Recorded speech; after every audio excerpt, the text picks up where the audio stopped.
Golden slave. Aye, the night before the battle, there were many watchfires. As he walked from the Cimbri out into darkness, Eodin saw the Roman camp across the miles as a tiny ring of guttering red. Now the search has ended, he thought. This earth we shall have tomorrow or be slain. He thought, while his blood beat swiftly, I do not await my death. Only the ghostliest edge of a moon was up, and the stars seemed blurred after the mountain sky. He felt Italy's air as thick, and the ground underfoot was dusty where tens of thousands of folk, their horses and cattle, had tramped over ripening grain. A poplar grove nearby stood unmoving in windless gloom. Suddenly, sharp as a thrown war dart, Eodin recalled Jutland, Cimberland, great rolling heathery hills and storm-noisy oaks, a hawk wheeling in heaven and the far bright blink of the Limfjord. But that was 15 years ago. His folk, angry with their gods, had wandered since then to the world's edge, and now the Cimbrian bull must meet for one last time. That she-wolf, they said, guarded Rome. It was unlucky to call up forsaken places in your head. Besides, thought Eodin, this was good land here. He could make it a pasture land. Of horses, yes, he might well take his share of Italy on the Rhodian plain, beneath the high Alps. The night was hot. He rested his spear in the crook of an arm while he took off his wolfskin cloak. Under it he wore the legginged coarse breeches of any Cimbrian warrior, but his shirt was red silk, made for him by Wicca from a looted bolt of cloth. The twining leaves and leaping stags of the north looked harsh across its shimmer.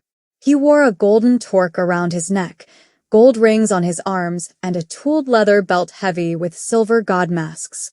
The dagger it held bore a new hilt of ivory on the old iron blade. The Cimbri had reaved from many folk, until their wagons were stuffed with wealth. Yet it was only land they sought. There was not much more air to be found beyond the watchfires than within the camp, and it was hardly less full of noise here.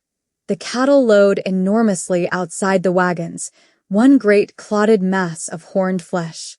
Eodin remembered Wicca and turned back again. A guard hailed him as he passed. "Hoy there, Boyric's son, are you wise to go out alone? I would have scouts in the dark to slice any such throat that offered itself." Eodin grinned and said scornfully, "How many miles away would you hear a Roman puffing and clanking on tiptoe?" The warrior laughed. A Cimbrian of common mold, the wagons held thousands. Like him, a big man, with heavy bones and thews, his skin was white where sun and wind and mountain frosts had not burned it red. His eyes were snapping blue. Under shaggy brows, he wore his hair shoulder length, drawn into a tail at the back of the head. His beard was braided, and his face and arms showed the tattoo marks of tribe, clan, lodge, or mere fancy. He bore an iron breastplate, a helmet, roughly hammered into the shape of a boar's head, and a painted wooden shield. His weapons were a spear and a long single-edged sword. Eodin himself was taller even than most of the tall Cimbri. His eyes were green, set far apart over high cheekbones in a broad, straight-nosed, square-chinned face. His yellow hair was cut like everyone else's, but like most of the younger men, he had taken on the Southland fashion of shaving his beard once or twice a week. His only tattoo was on his forehead, the holy triskele marking him as a son of Boyaric, who led the people in wandering, war, and sacrifice. The other old ties, clan or blood brotherhood, had loosened on the long trek. These wild, youthful horsemen were more fain for battle or gold or women than for the rights of their grandfathers. And besides, Ingvar, there is a truce until tomorrow, Eodin went on. I thought everyone knew that. I and a few others rode with my father to the Roman camp and spoke with their chief. We agreed where and when to meet for battle. I do not think the Romans are overly eager to feed the crows. They won't attack us beforehand. Ingwar's thick features showed a moment's uneasiness in the wavering firelight. Is it true what I heard say, that the Teutons and Ambrones were wiped out last year by this same Roman? It is true, said Eodin. When my father and his chiefs first went to talk with Marius, to tell him we wanted land and would in turn become allies of Rome, my father said he also spoke on behalf of our comrades, those tribes which had gone to enter Italy through the western passes. Marius scoffed and said he had already given the Teutons and Ambrones their lands, which they would now hold forever. At this my father grew angry and swore they would avenge that insult when they arrived in Italy. Then Marius said, "They are already here." And he had the chief of the Teutons led forth in chains. Ingwar shuddered and made a sign against trolldom. "Then we are alone," he said. "So much the more for us, when we sack Rome and take Italy's acres," answered Eodin gaily. "But, Ingwar, you are older than I. I had barely seen 6 winters when we left Cimberland. You were already a wedded man. Must I then tell you of all we have done since? How we went through forests and rivers, over mountains, along the Danube year after year to Shardag itself, and all the tribes there could not halt us. We reaped their grain and wintered in their houses and rolled on in spring, leaving their wives heavy with our children. How we smote the Romans at Noriae 12 years ago, and again 8 and 4 years ago, besides all the Gauls and Iberians and the bull knows how many others that stood in our way. How we pushed one Roman army before us across the Adige, when they would bar Italy. How this is the host they can hope to raise against us, and we outnumber it perhaps 3 men to 1. The victories rushed off Eodin's tongue, a river in springtime flood. He thought of one Roman tribune after the next, tied like an ox to a Cimbrian wagon, or stark on a reddened field among his unbreathing legionaries. He remembered roaring songs and the whirlwind gallop of Cimberland's young men, drunk with victory and the eyes of their dear tall girls. It did not occur to him, then, how the trek had nevertheless lasted for 15 years, north and south, east and west, from Jutland down to the Balkan spine and back to the Belgic plains, from the orchards of Gaul to the gaunt uplands of Spain, and for all the burning towns and weeping new-caught women, all the men killed and all the gold lifted, the Cimbri had not found a home. There had been too many people, forever too many. You could not plow when the very earth spewed armed men up into your face. "Well," said Ingwar. "Well, yes. Yes." He nodded his bushy head. "It's plain to see whose son you are. His youngest, perhaps, not counting the baseborn, but still son to Boeric. And that's something. Me, I am only a crofter, or will be when I get my bit of land, but you'll be a king or whatever they call it. So remember me, old Ingwar that bounced you on his knee back home, and let me bring my maras for your fine stallions to breed, indeed." Eodin slapped the broad back and went on into the camp. The wagons were drawn up in many rings, the whole forming a circle bound together by low breastworks of earth and logs. It seethed with folk there among the wheels. Even from his own height, Eodin could not see far across that brawl of big fair men and free-striding girls. Here a band of boys hooped and wrestled at a campfire, while an old wife stirred a kettle of stew. Naked towhead children rolled in the dust, dogs barked, and horses stamped. There a gang of men knelt about the dice, shouting as the wagers went, betting all they owned down to their very weapons, for tomorrow they would settle with Marius and own Rome herself. An aged bard, chilly even in summer, huddled into a worn bearskin and listened dumbly to the war song of a beardless lad whose hands had already been bloodied. A youth and a maiden stole between wagons, seeking darkness. Her mother shook her head after them in some bitterness, for it was not like the time when she was young. All this rootless drifting had ended the staid old ways, and no good would come of it. A thrall from the homeland, hairy and ragged, grabbed lumberingly for a timid lass, stolen out of Gaul, and got a kick and a curse from the warrior who owned them. Both. A man whetted an axe against tomorrow's use. Beside him snored 3 friends, empty wine cups in their hands. Here, there, it became one. Great whirl for Eodin, and the voices and feet and ringing iron were like the surf. He had not heard in 15 years. He pushed his way through them all, grinning at those he knew, taking a horn of beer offered by one man and a bite of blood sausage from another, but not staying. Out there, alone in the night, he had remembered Wicca, and it came to him that the night was not so long after all. His own wagons stood near his father's, which were close to the god cars. In 2 of these lived the hags who tended the holy fire, took omens and cast spells for luck. Ugh, they looked like empty leather sacks, and it was said they rode broomsticks through the air. But another held the mightiest Cimbrian treasures, ancient lahorns and a wooden earth god, and the huge golden oath ring, Eodin, and Wicca had laid their hands on that ring last year to be wedded. The bull rode in the same wagon, but tonight Boyaric had ordered it set in an open cart, that all might see it and be heartened. It was a heavy image, cast in bronze, with horns that seemed to threaten the stars. They had wandered far, the Cimbri, and they had lost much of old habit and belief and belongingness. They were not even the Cimbri any longer.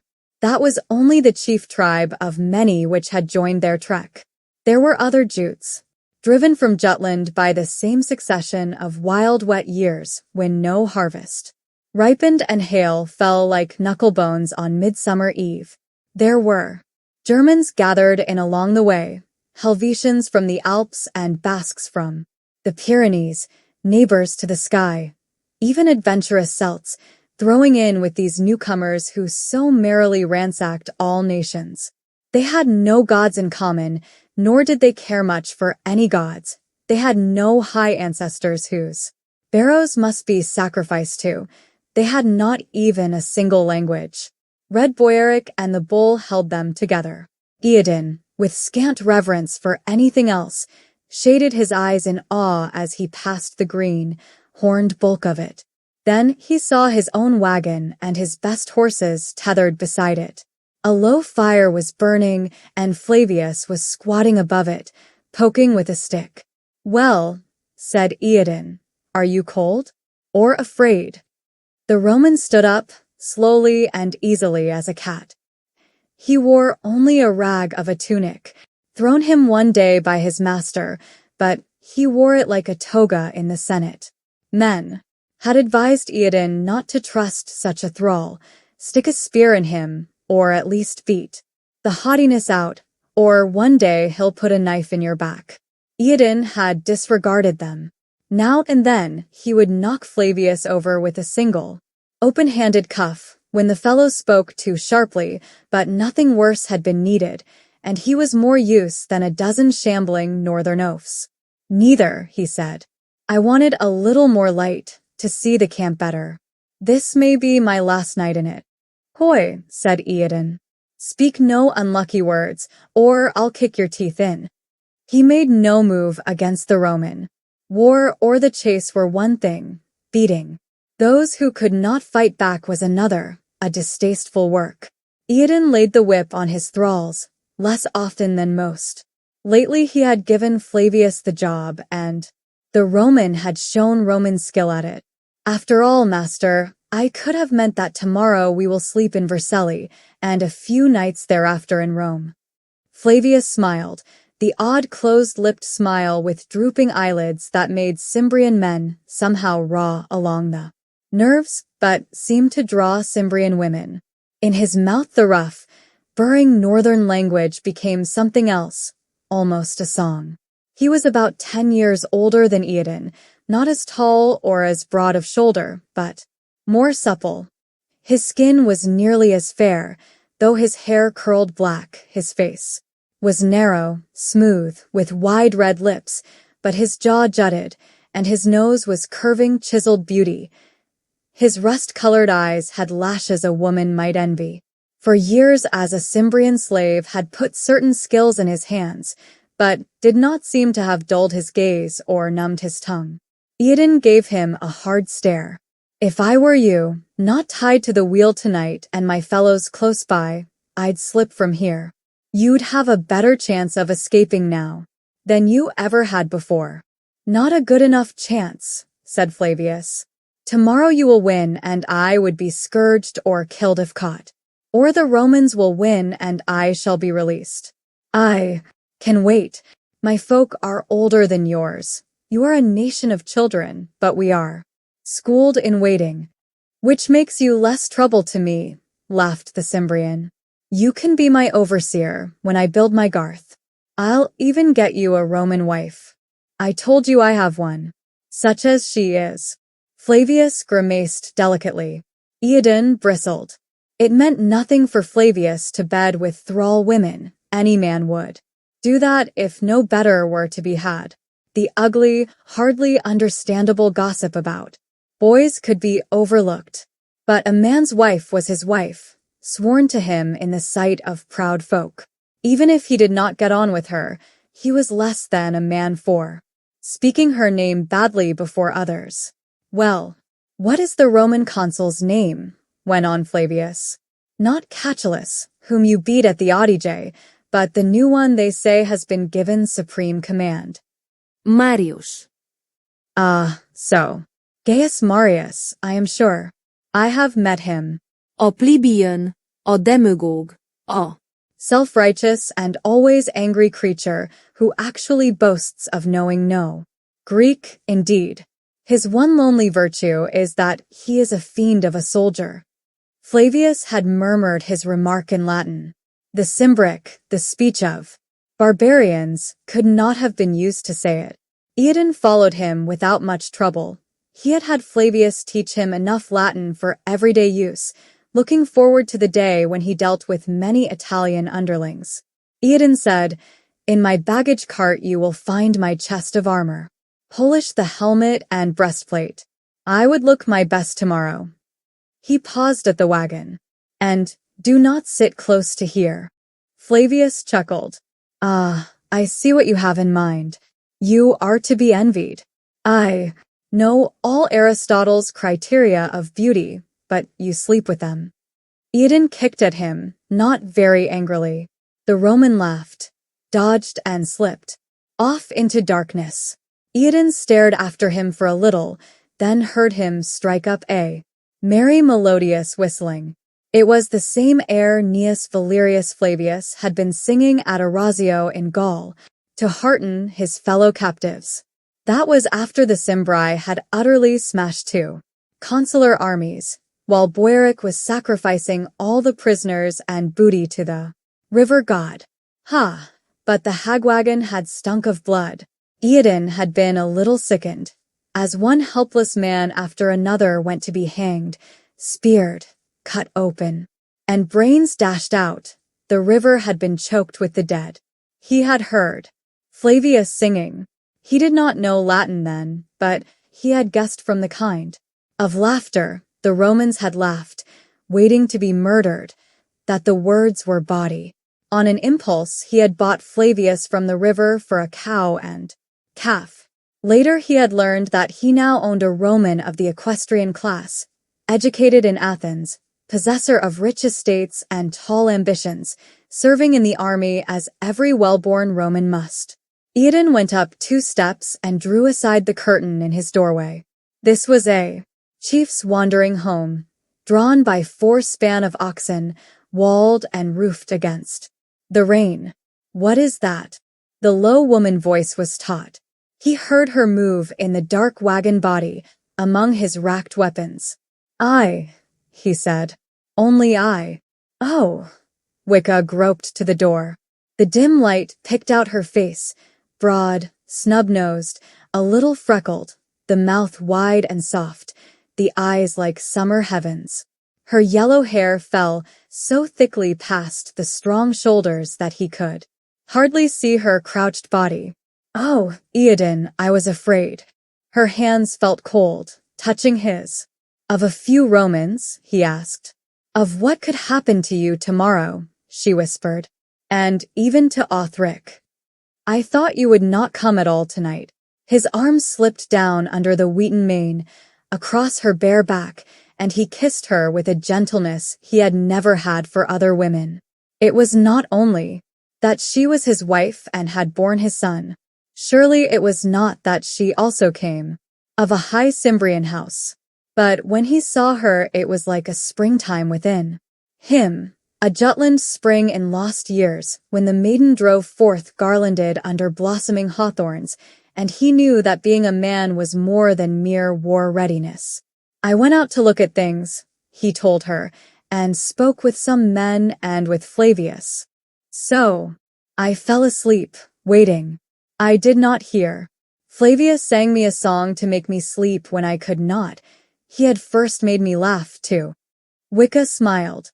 He promised to bring me some of these flowers they have. Roses, he calls them. That is enough of Flavius, snapped Iadon. May the wind run off with that Roman, he thought, the way he bewitches all women. I come back and the first thing I hear from my wife is how wonderful Flavius is.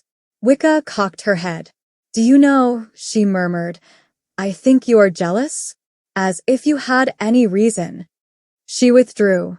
He followed, awkwardly taking off his clothes in the black, cramped space. He heard Wicca go to Othric, the small, milky wonder who would one day sit in his high seat and draw skin over the curled-up form. He waited on their own straw. Presently her arms found him. 2.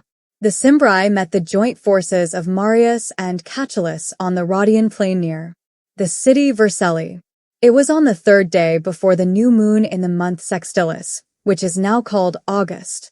The Romans numbered 52,300. No one had counted the Cimbri, but it is said each side of their army took up 30 furlongs, and that they had 15,000 horses. Iadon led a wing of these. He was not on one of the shaggy, short-legged, long-headed northern ponies that had trotted across Europe. The tall black stallion he had found in Spain snorted and danced beneath him. He dreamed about herds of such horses, his own stock on his own land. He would raise horses like none the world had ever seen. Meanwhile, he rode with silver-jingling harness to cast down Consul Marius. His big body strained against a plate of hammered iron. His helmet carried the mask of a wolf, and plumes nodded above it, a cloak like flame blue from his shoulders. He wore gilt spurs on boots inlaid with gold. He shouted and bandied jokes, the lusty mirth of a stock-breeding people, with comrades even younger. Then he shook his lance to catch the sun on its metal, put the aurochs horn to his lips and blew, till his temples hammered, for the joy of hearing it. Hoya, there, Romans, have you any word I can take to your wives? I'll see them before you do. And the young riders galloped in and out, back and forth, till dust grayed their banners. Boyaric, huge and silent, scarred hawk face and grizzled red hair beneath a horned helmet, armed with a two-pronged spear, rode more steadily in the van of the army. And not all the Cimbri who marched after the horses owned so much as an iron head covering. There were many leather caps and arrows merely fire-hardened. Yet even some bare-legged 12-year-old boy, wielding no more than a sling, might be wearing a plundered golden necklace. The Romans waited, quiet under the eagles, their cuirasses and greaves, oblong shields and round helmets blinding bright in the sun. Among them waved officers' plumes and an occasional blue cloak, but they seemed as much less colorful than the barbarians as they seemed smaller, a dark short race with cropped hair and shaven chins, holding their ranks stiff as death. Even their horsemen stood rigid. Iadon strained his eyes through the dust that was around him like a fog, kicked up by hoofs and feet. He could scarcely see his own folk. Now and then he caught the iron gleam of chains by which the Cimbri had linked their front line. Men together, to stand fast or die. He thought, with a moment's unease, that it aided the Romans, not to be able to see how great were the numbers they must face. Then a war horn screamed, and he blew his own in answer and smote spurs into his horse. Hoofs drummed beneath him. He heard the wild, lowing do-do-do of the holy lahorns. Closer now, the Romans' tubas brayed brass and the Roman pipes skirled. He heard even the rattle of his own metal and the squeak of leather. But then it was all drowned in the Cimbrian shouts. How, who? Shrieked Iadon into his horse's blowing mane. How? Hey, Kiki. So did we shout at Noriae when Rome first learned who we are. So did we cry on the Alps when we romped naked in the snow and slid down glaciers on our shields.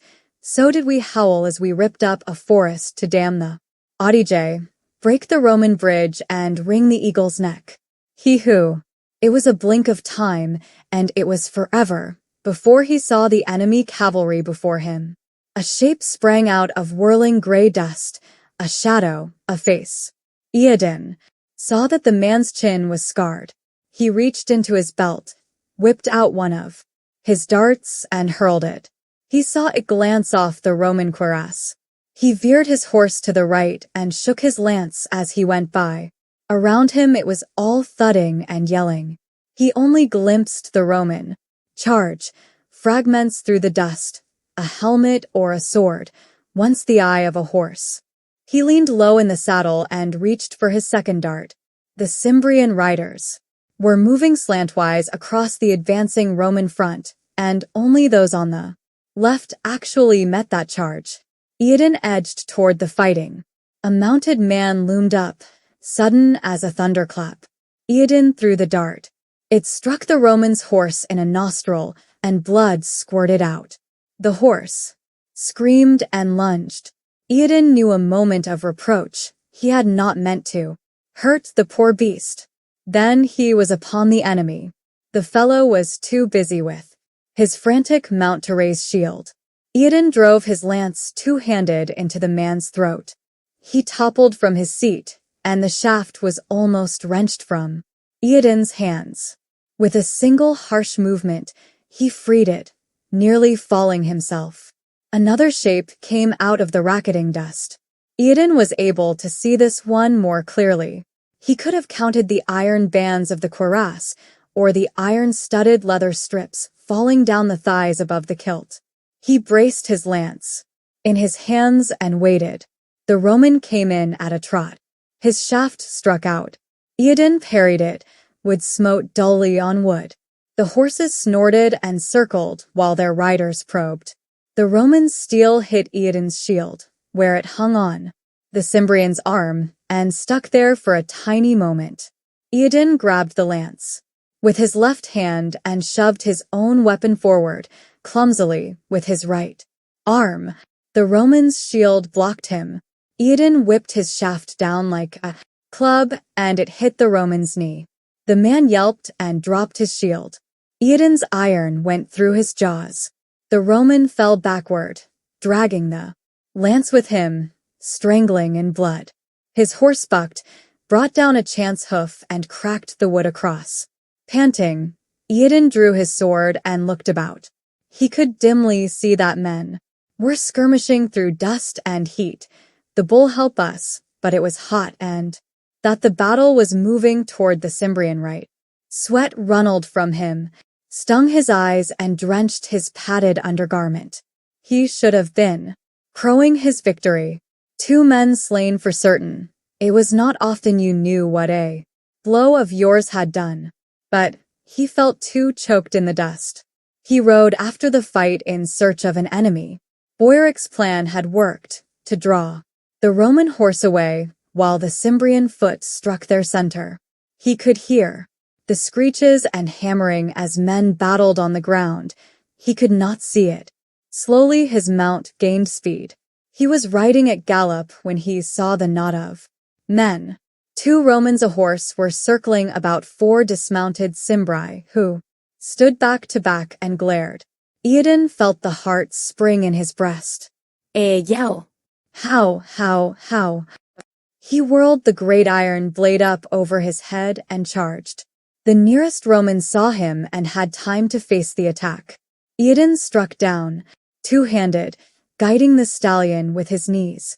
The blow cried out on the Roman shield, and he felt it shock back into his own bones. He saw the shield frame crumple. The Roman whitened and fell from the saddle, rolled over, and sat up holding a broken arm. The other one darted to his rescue. Eodin took a savage spear thrust on his breastplate. It glanced down and furrowed his thigh. He reached out, hammering with his sword. It bounced on helmet and shoulder pieces, clamored against wood and steel. The lance broke across. The Roman rider sat firm, working his way in, shield upraised. Eodin hewed at his leg. The Roman caught the blow on his own sword, but the sheer force of it pushed both blades down. Eodin struck with the edge of his small shield and hit the Roman on the shoulder, knocking him from his saddle. The 4 dismounted Cimbri roared and rushed in. A wolf fight snarled by. Eodin followed it. All at once he found himself out of the dust cloud. The ground was torn underfoot, and a dead barbarian glared empty-eyed at a cloudless sky. Not many miles off gleamed Vercelli's whitewashed walls. He could almost see how the townsfolk blackened them, standing and staring. If Marius fell, Vercelli would burn. High over all, floating like a dream, remote and lovely, were the snow peaks of the Alps. Eodin gasped air into lungs like dry fire. He grew aware that his leg bled, and when had he been wounded in the hand? No matter. But he would sell his best. Ox for a cup of water. His eyes went back to the battle. The cavalry skirmished in blindness. The Cimbrian foot raged against Catullus legions, and Catullus buckled. Where was Marius? Even as he watched, Eodin saw Roman standards in the dust, a gleam, a rippling, steely line, and the army of Marius came from chaos and fell upon the Cimbri. Eodin jogged back, scowling. It was not well. He could see how the barbarians were suddenly caught and chopped, and they had the sun in their eyes, and never had men fought in so much heat. What had become of Boyaric? He entered the dust again. His tongue felt like a block of wood. Presently he found some of his young riders streaming back to the main fight. Their cloaks were tattered and their helmets stripped of feathers. One man's cheek gaped open, and his teeth grinned through. How? Eodin gave the war cry, because someone must, and hurled himself at the Roman lines. There was a whirling and a shock, and then the earth came up and struck him. His horse galloped off, a javelin in its flank.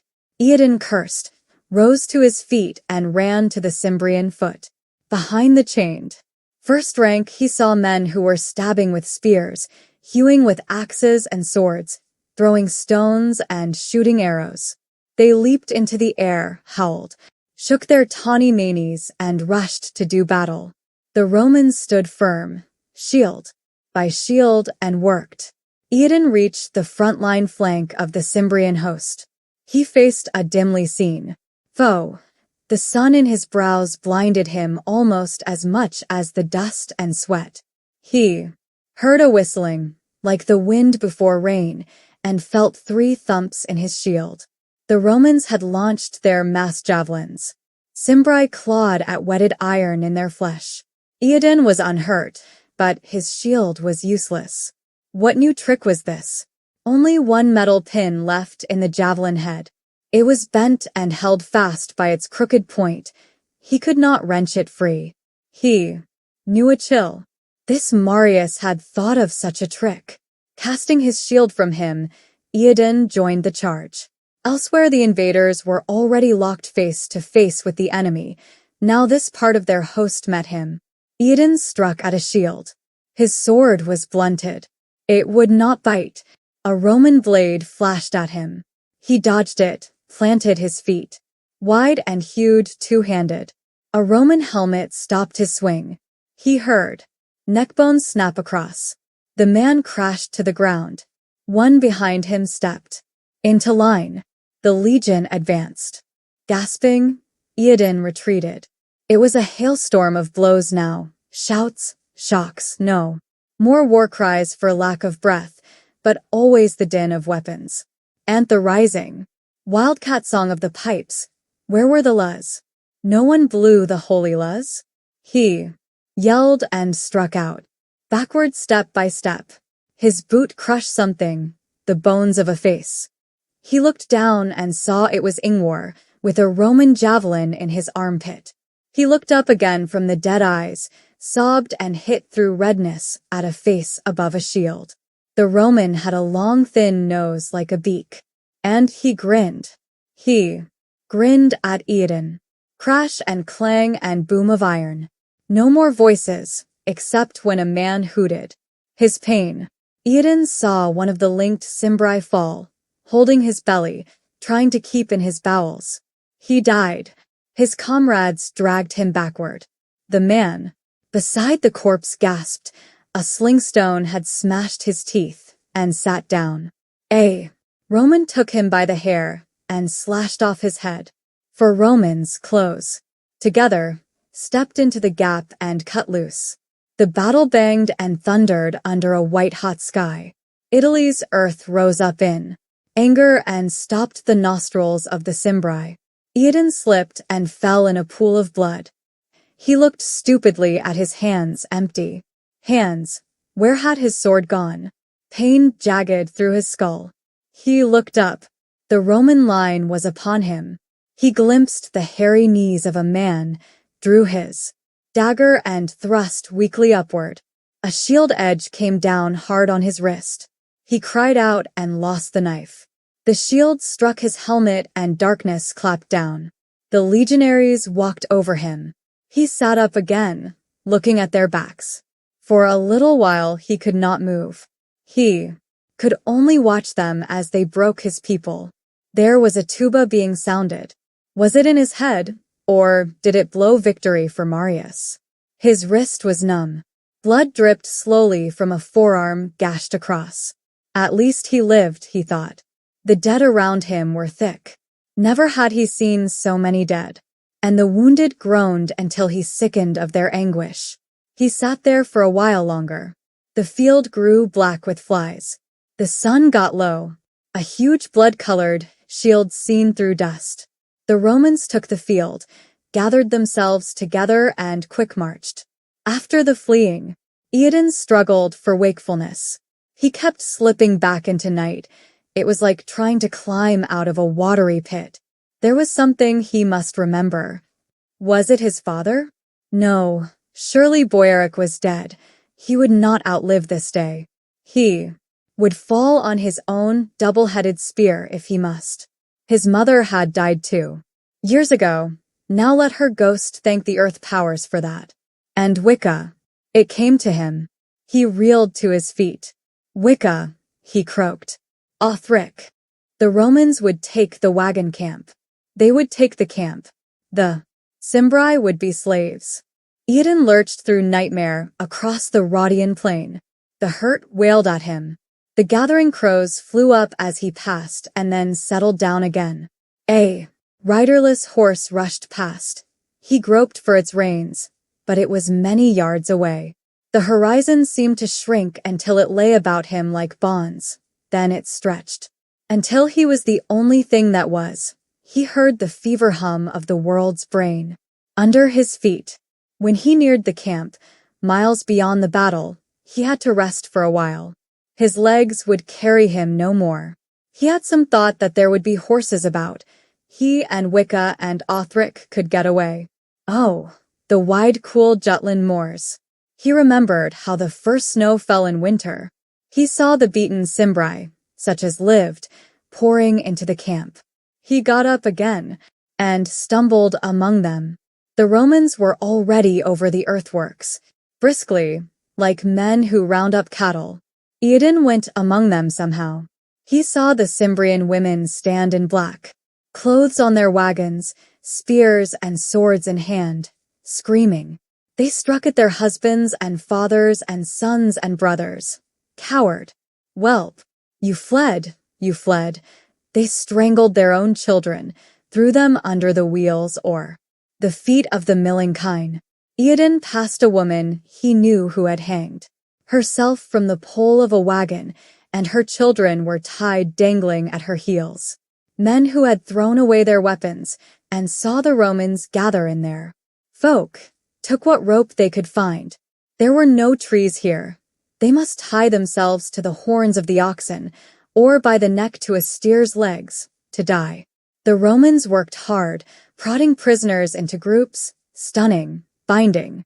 They took some 60,000 alive. Eodin paid small heed. It was happening elsewhere. He was a pair of feet and a pair of eyes, searching for Wicca. No more.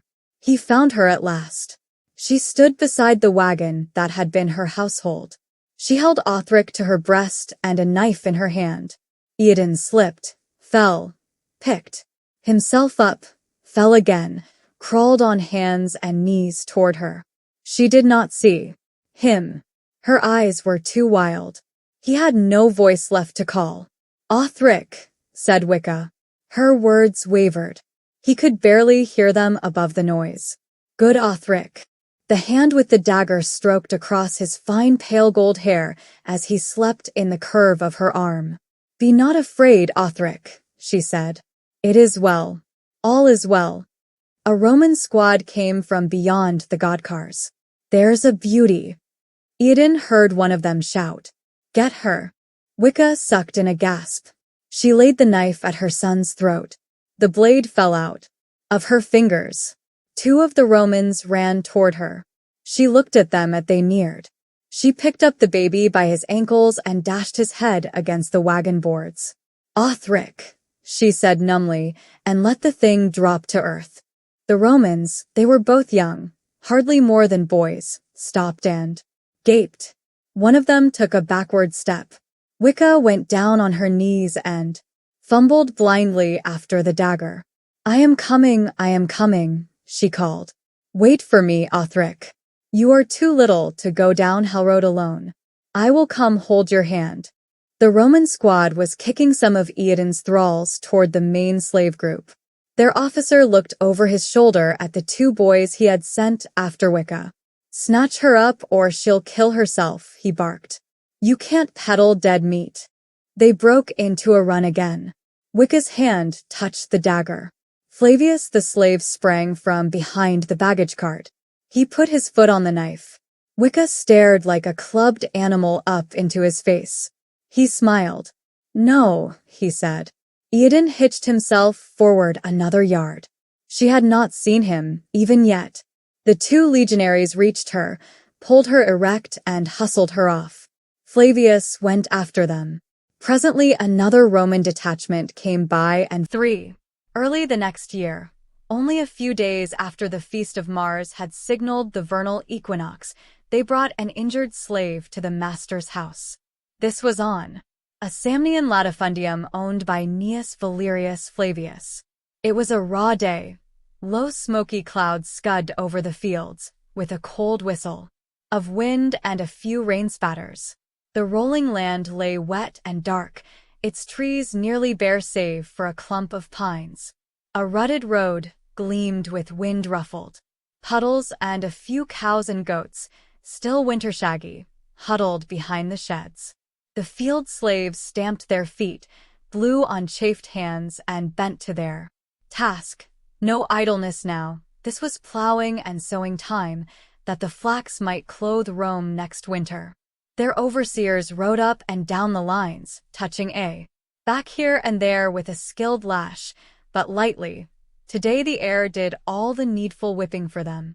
Phryne came out of the house and felt how the wind bit. Her stola skirts streamed from her girdle, and she almost lost the blue palla before she got it on.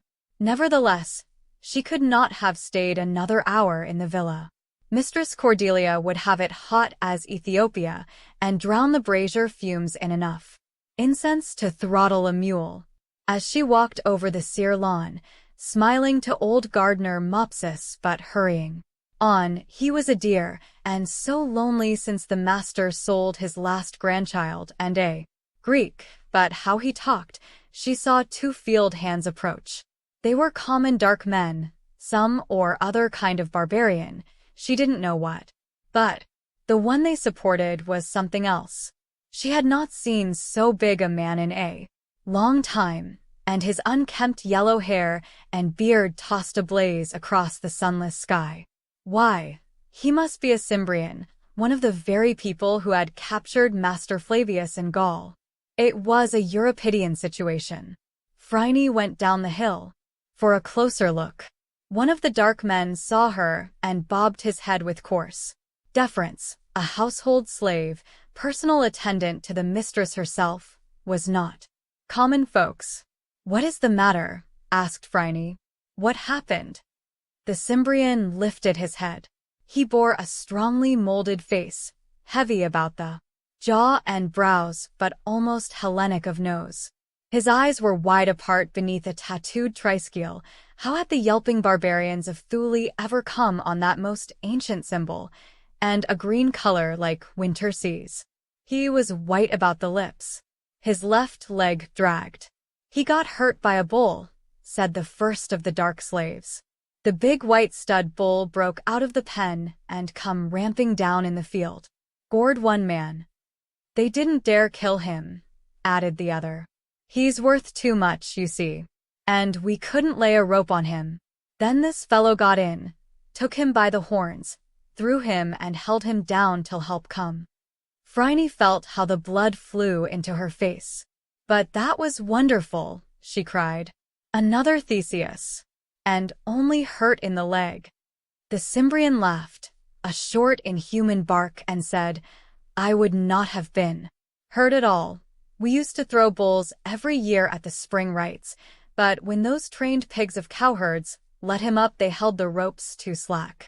His Latin was rough and ungrammatical, but it flowed quickly. "Foreman says get him to the barracks and fix the bone," said one of those who upbore him. "Best we go." Phryne stamped her foot. At once she realized that she had driven her small shoe into the mud. She saw the Cimbrian's eyes slide down, and a grin went like a ghost over his mouth. He looked back at her and nodded wryly. He knew. She blurted in confusion, "Certainly not. I know what you would do, have that fool of a blacksmith splint it, and he will limp for the rest of his life. Up to the villa." They followed her, bashfully. No, not the Cimbrian. He jumped one-footed. But when they entered the kitchen and put him in a chair, he sprawled as if he owned it. He was caked with mud. He had on only a sleazy gray tunic. There were shackle scars on his wrists and ankles, but he said, "Give me some wine," and the chief cook himself poured a full stoop. The Cimbrian emptied it in 3 long gulps, sighed, and held it out again. Phryne went off after the house physician. He was Greek like herself. All the most valuable slaves were Greek, even as the only valuable free folk had once been, an aging man with a knowledge of herbs and poultices to ease Cordelia, who suffered loudly and would not be without him. He came readily enough, looked at the wound, called for water and began sponging it. "A clean break," he said. The muscle was little torn. "Stay on a crutch for a few weeks and it should heal as good as new. But first we'll hear some of those famous Cimbrian howls, for I must set it." "Do you take me for a Southlander?" snorted the hurt man. "I am a son of Boyaric." "There are philosophers in my family," said the physician, with an edge in his voice. "Very well, then." Phryne could not look at the leg, nor could she look away from the barbarian's face. It was a good face, she thought. It would be handsome in a wild fashion if some god would smooth off the slave gauntness. She saw how sweat spurted out on the skin when his bones grated, and how he bit his lip till the blood trickled. The physician splinted and bound the leg. "I will see about a crutch," he said. It might also be well to speak to the major domo, or the mistress. Otherwise, if I know the chief field overseer, they'll put this man back at work before he is properly healed. Phryne nodded. You may go, she said to the gaping sours. The cook bustled off on some errand. Phryne found herself alone with the barbarian. Rest a while, she said. She noticed his cup was empty for the second time. She risked the steward's wrath and poured him a third. Thank you. He nodded curtly. It was heroic of you, she said, more clumsy with words than she was wont. He spat an obscenity. The bull was something to fight. I see. She found a chair and sat down, elbows on knees, looking at her folded hands. What is your name? He asked. Phryne. Though it meant nothing to him, she was obscurely grateful to hear no sniggering reference to her historic namesake's profession. Why did they never remember that the first Phryne had modeled for Praxiteles and forget what else she had been? I am Eodin, Boyaric's son. Are you a Roman? She started, met a smoldering in his eyes and laughed a little. Zeus. No. I am a Greek, a slave like yourself. A well-tended slave, he fleered. He was drunk, not much, but enough to loosen the wariness learned in the dealer's pens. A darling of the house. Anger leaped in her. It stung that he should snap when she had offered only help, and she said, Are you so brave to make war on me with your tongue? He checked himself. As he sat rubbing his shaggy chin, she could almost see him, turning the thought over in his mind. Finally, pushed out with an effort that roughened it. You are right. I spoke badly. It is nothing, she said, altogether melted. I think I understand. You were a free man. A king, did you say? We had no kings, he mumbled. Not as you seem to mean the word here, what little I've heard. But truly I was a free man once. A gust of rain went over the tiled roof. The hearthfire leaped and sputtered.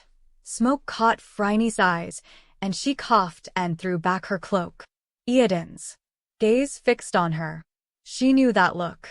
Every woman in the Roman world knew it, though the high-born paid it no heed. A slave girl must. It was the look of a man locked away from all women for months and years, lucky to have a rare, hurried moment in a Strastak at festival time. The penalty for attacking expensive female property could be death. If her owner cared, Phryne doubted Cordelia would. Still, a desperate hand might seize her one night. She stayed close to the villa when she was here. She said quickly, I have heard Master Flavius telling he was a prisoner among your folk for 4 years. Eodin laughed, deep laughter from full lungs, but somehow grim. At last he answered, Flavius was my slave. Oh! A hand stole to her lips. Still he looked at her. She was not tall, but she was lithely formed. The simple, white dress fell about long slim legs, touched the curve of thigh and waist, drew over small firm breasts. Her hair was of deep bluish black, piled on a slender neck, and caught with a bone fillet. Her face did not have classic lines, perhaps. That, and her quietness when Roman men were about, was why she remained a virgin at 20. But more than one lovesick slave had tried to praise deep violet eyes, smoky-lashed under arching brows, a wide, clear forehead, tilted nose and delicate chin, soft mouth and pale cheeks. Eodin lifted his cup. Be not afraid, he said. I cannot leave this chair before they bring me a staff. Phryne received his bluntness with relief. Some of the educated household men simpered about so she could vomit. She could give no better reason, in all honesty, for not taking a lover, or even a husband. Cordelia had not forbidden her, and the memory of a certain boy was chilly comfort. I should think, she whispered, leaning close lest it be overheard, that if you treated Flavius kindly, and he did not look much abused when he came back, he could have found something better for you than field labor. That destroys, She stopped, appalled. Eodin said bleakly, "Destroys men." "Of course. Do you think I have not seen what a few years of it do to a man? He could have done worse, I suppose. Resold me to the games I hear tell of, or as a rower on a ship. But he could never trust me running about a house, even another man's house, as freely as you do." "Why not? You can have no more dreams of escape. You have seen crucified men along the roads." "Some things might be worth a crucifixion," said Eodin. He made no great point of it. His tone was almost matter-of-fact, wherefore Phryne shuddered. "Hercules help me, why?" she breathed. Eodin said from a white face, "He took my wife." He drained his cup. Phryne sat very still for a while. The wind mourned about the house, wailed in the portico and rubbed leafless branches together. Another rainburst pelted the roof. "Well," said Eodin at last, "enough of that, little Greek. I should not have said anything, but for the wine, and this leg feels as if there were wolves at it." The arrogance slipped from him, and she looked into eyes hurt and helpless, which begged her to leave him his last rags of pride. "You will not speak of what I said?" "I swear so," she answered. He regarded her for a very long while. Finally he nodded. "I think I can believe that," he said. Steps sounded on the brick floor. Phryne stood up, folding her hands before her, and casting duly meek eyes downward. Eodin remained as he was, his gaze challenging those who entered. They were the majordomo and mistress, Cordelia. The majordomo, an Illyrian grown fat and bald in his own self-importance till he could imagine nothing more than accounts and ordering other slaves about, said, "Here the Cimbrian is, I am told, my mistress. I shall call porters and have him carried back down to his barracks." Cordelia said, "Wait. I told you I would like to speak with this bull wrestler." Phryne raised her eyes, suddenly afraid for Eodin. He was so proud, too much. So, for his own good.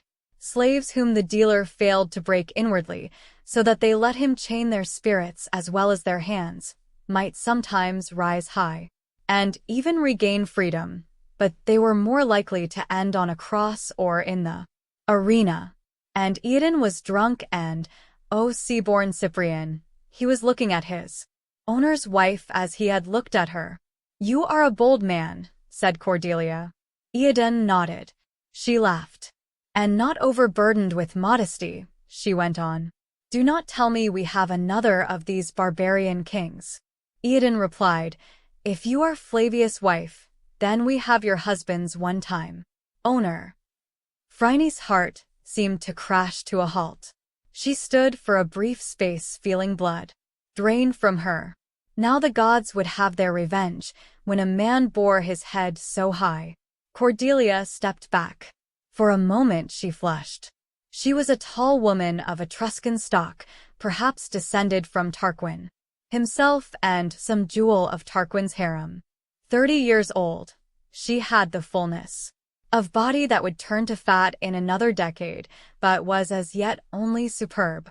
A silken dress violated every sumptuary law the Republic had ever passed to emphasize hip and bosom, insolently.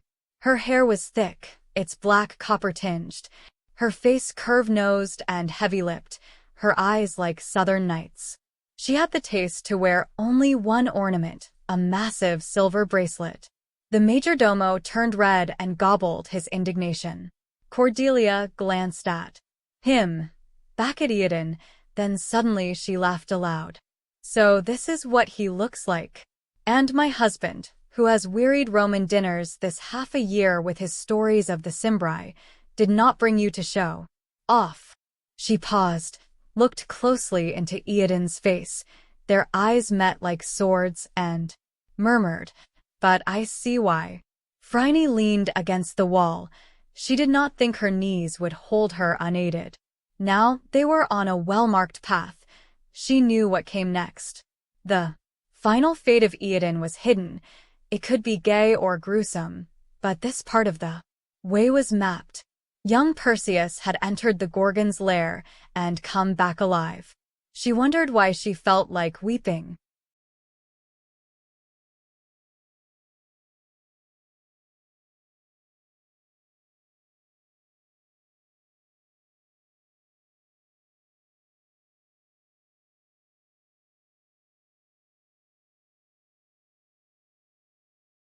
"4. He has deserved well of us," Cordelia said. "Let him be kept in the household, at least till he is properly healed. Give him good raiment and light work, and first of all a bath." Thereafter she did not hurry matters. Iadon limped about with a crutch, ate and drank and slept enormously, scoured pots, or helped old Mopsus the gardener. He spent much time down at the stables, where he soon had the friendship of the head groom, a dour Cappadocian who was believed to have been hatched rather than born, since not even a mother could have loved him. Phryne did not understand how a man of intelligence, and Iadon had a good mind in his rough way, could sit hour after hour talking about currycombs and fetlocks and spavins and whatever else there was. But so it went, and, after all, divine Homer dwelt lovingly on horses. Washed, shaved, his hair cut and combed, a white tunic and sandals on him, Iadon might almost have been a Homeric warrior himself, Diomedes, perhaps, or Ajax the haughty. As he grew rested and fleshed out, his manners became milder, he snarled or cuffed at men less often, his smiles were sometimes nearly warm instead of a mere wolfish baring of teeth. But he dropped his green eyes for no one, and the house slaves who shared their room with him were kept at a frosty distance. The majordomo was afraid of him. "I would not trust that barbarian, not 1 inch," he told Phryne. "My dear, you should have seen his back when he first bathed. I would not even try to count all the whip scars. And many slashes were new. He got them here, in the months we have had him, the last of them perhaps only yesterday. Mark my words, it is the sign of an unruly heart. It is such men who lead slave revolts. If he were mine, I would geld him and sell him to the lead mines." "Some men were born gelded," said Phryne coldly, and left. She could almost see the crisscrossing of thin white lines on Iadon's shoulder blades. She avoided him for a while, uncertain why she did so. And the springtime waxed. Each day the sun stood higher, each day a new bird. Songs sounded in the orchard. One morning fields and trees showed the finest transparent green, as if the goddess had only breathed on them in the night. And then at once, unable to wait, the leaves themselves burst out and the orchard exploded in pale fire. It happened Cordelia was complaining of a headache again. She must lie in a dark room and make everyone creep by. Phryne, who considered her mistress as strong as a cow, found an excuse to leave the villa. She would gather apple blossoms and arrange them for Cordelia's delight. The morning was still wet, after a short rain. Where the sun struck the grass it flashed white. A thrush sat on a bough and chanted of all bright hopes. A milk cow grazed in a meadow, impossibly red. When Phryne went among the gnarled little trees, they shook down raindrops upon her. She took a low branch in her arms and buried her face in its flowers. "Poor blooms," she whispered. "My poor babies. It is wrong to take away your springtime." The knife bit at the twigs. She filled her arms with apple blossoms. Iadon came from the villa. He crutched along as readily as a 3-legged dog, bound for the stables carrying a mended bridle. The endlessly gossiping slaves had told Phryne the barbarian was clever with his hands. But when he saw her he halted. He had never thought much about beauty, land, workmanship, live flesh was good or bad, no more. Now, briefly, the sight of a girl's dark head and slim waist, with dew and white radiance between, went through him like a spear. The moment passed by. He thought only as he swung about toward her that, by The bull. It was a new year and she was a handsome wench. Ave, he called. Ac Vale, said Phryne, smiling at him. His hair needed cutting again, and it was uncombed, tangled with sunlight. Hail and farewell? Oh, now wait. Eden reached her and barred the path. You have no haste. Come talk to me. My task here is finished, she said in a quick, unsure voice. Must they know that? Eden's coldest laugh snapped out. I've learned how to stretch an hour's task into a day. You, having been a slave longer, must be even more skilled at it. The fair planes of her cheeks turned red. She answered, At least I have learned not to insult those who do me no harm. I am sorry, he said, contrite. My people were not mannered. Is that why you have kept yourself from me? I have not, she said, looking away. It only happened. I was busy. Well, now you are not busy, he said. Can we be friends? The gathered blossoms shivered on her breast. Finally she looked up and said, Of course. But I really cannot stay here long. The mistress has one of her bad days. They say in the kitchen that's only from idleness and overeating. They say. Her husband sent her down here because her behavior made too much of a scandal even for Rome. Well, it was a rest cure. Ha, thought Eoden, I would like to help Mistress Cordelia rest her tired nerves. The story went that Flavius needed her family's help too much in his political striving to divorce her. And, if ever a man deserved the cuckoo sign, it was Flavius. Eoden clamped on that thought and tried to snuff it out. He could taste its bitterness in his throat. He said, You have a Cimbrian habit, Phryne, which I myself was losing. You do. Not speak evil of folk behind their backs. But tell me, how long have you been here? Not long. We came down perhaps a week before your accident. Phryne looked past a stile, over the meadow to the blue Samnian hills. Tall, white clouds walked on a lazy wind. I only wish we could stay forever, but I'm afraid we will go back to the city in a few months. We always do.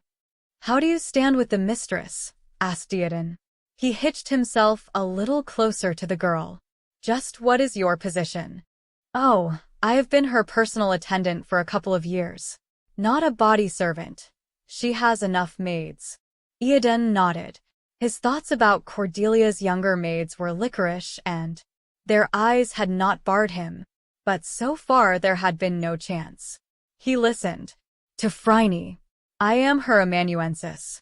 I keep her records and accounts, write her letters for her, read and sing to her when she wants such diversion. It is not a hard life. She is not cruel. Some matrons, the girl shivered. You are from Greece? She nodded. Plataea. My grandfather lost his freedom in the war of, no matter. It would mean nothing to you. She smiled. How tiny our vaunted world of Greeks and Romans is, after all. So you were born a slave? He went on. In a good household. I was educated with care, to be a nurse for their children. But they fell on evil times 2 years ago and had to sell me. The dealer took me to Rome, and Mistress Cordelia bought me. He felt a dull anger. He said, You wear your bonds lightly. What would you have me do? She replied with a flash of indignation. I should give thanks to Artemis for a situation no worse than this. My books, at least, and a measure of respect, and an entire life security. Do you know what commonly happens to worn-out slaves? But my mind will not wear out. Well, he said, taken aback. It is different for you. And then wrath broke loose, and he lifted his fist against heaven. But I am a Cimbrian, he shouted. And I am a Greek, she said, still cold to him. Your people did not have to come under the Roman yoke. You could have stayed in the north. Hunger drove us out. We were too many, when the bad years came. Would you have us peaceably starve? We did not even want war with Rome at first. We asked for land within their domains. We would have fought for them any enemies they wished. We sent an embassy to their senate, and they laughed at us. Eodin dropped the bridle, leaned against his crutch, and held out shaking, claw-curved fingers. I would tear down Rome, stone by stone, and flay every Roman and leave their bones for ravens to pick. She asked in a steel-cool tone, "Then why do you think it evil of them to do likewise to you, since the gods granted them victory?" He felt the tide of his fury ebb, but it still moved in him, and the ocean from which it had come would always be there. He said thickly, "Oh, I do not hate them for that. I hate them for what came afterward. Not clean death, but marching in a triumph, shone like an animal, while the street-bred rabble jeered, and pelted us with filth, chained in a pen, day upon day upon day, lashed and kicked, till we finally went up on a block to be auctioned. And afterward shoveling muck, hoeing clods, sleeping in a hogpen barracks with chains on, every night. That is what I have to revenge." He saw how she shrank away. It came to him then that he had his own purposes. For her. He forced a stiff smile. "Forgive me. I know I am uncouth," she said with a break in her voice. "Were you put on the block? Did it only happen that Flavius bought you?" "Actually, I was not," he admitted. "He had inquiry made for me, and bought me directly. He saw me and said with that smile of his that he wanted to be sure of my fate, so he could pay me back the right amount of both good and evil. Then I was walked down here with some other new laborers. And she stopped. "I must go now, Eodin. My wife." He heard his heart knocking, far away in a great hollowness. "He told me that he had Wicca, too, in Rome." His hands leaped out. He seized her by both arms, so she cried out. The apple blossoms fell from her grasp, and his foot crushed them. "How?" he roared. "By the bull, only now do I think of it. You attend the mistress? And she still shares her husband's townhouse? Then you have seen Flavius in Rome this winter. You have seen her." "Let me go," she shrieked. He shook her, so her teeth rattled. "How is she?" "You must have seen her, a tall fair girl. Her name is Wicca. What has become of her?" Phryne set her jaws against the pane. "If you let me go, barbarian, I will tell you," she said. His hands dropped. He saw finger marks cruelly deep on her white skin. She touched the bruises with fingers that trembled, while tears ran silent down her face. She caught her lip in her teeth to hold it steady. "I am sorry," he mumbled, "but she is my wife." Phryne leaned against the tree. At last she looked up, still hugging herself. The violet eyes were blurred. She whispered, "It is I who must ask pardon. I did not realize it was the same. I did not know." "How could you have known? But tell me." He held out his empty hands like a beggar. "Uica. I saw her once in a while. The Cimbrian girl, they all called her. She seems well thought of by Flavius. He keeps her in a room of her own with her own servants. He is often there, but no one else sees her much. We never spoke. She was always very quiet. Her servants told me she was gentle to them." Flavius. Eodin covered his eyes against the unpitying day. Phryne laid a hand on his shoulder. It shuddered beneath her palm. "The unknown God help you," she said. He turned around and looked upon her, then reached out and gathered her against him. He kissed her so her mouth was numb. She writhed free, scraped down his ankle with a sandaled foot and clawed with her nails until he let her go. She was white, her loosened dark hair fell about her like a thundercloud. "You slobbering pig," she cried. "So that is all you miss of your wife." She spun about and ran. "Wait," he cried. "Wait, let me tell you, I only—" She was gone. He stood upon the fallen blossoms and cursed. Wicca would have understood, He thought in wrath and desolation. Wicca is a woman, not a book dusty prune, and knows what the needs of a man are. He looked down and up again and finally north toward Rome. Then he picked up the bridle and went on to the stables. That day he contrived to be given a task. At the forge, shaping iron, and the courtyard rang with his hammer blows until dark. The days passed. The flax was sown. They paid less heed to the ancient festivals. Now than formerly, once these acres had belonged to free men, now it was all one plantation staffed with slaves. But some customs still lived. The week of the Floralia was observed, not as immoderately as in Rome, but with a degree of ease and a measure of wine. On the day before the Floralia, the physician examined Eodin's leg. "It has knit." He grunted. "Give me back my crutch." Eodin asked wearily, "Will they return me to the fields?" "That is not my province." The physician left him. Eodin walked slowly out of the villa into the walled flower garden behind the kitchen. His leg felt almost a stranger to him. No matter, he would be running in. An hour. Running hence? They were not going to make a field hand of him again. It ground away, not only the body, but mind and pride and hope, until a mere two-legged ox remained. Phryne was talking with one of Cordelia's maids. She saw him and said, "Enough. Come with me." The girl's eyes lingered on Eodin as she went by. He swore at Phryne. In all the time since the orchard morning, she would not speak. To him, the winds take her.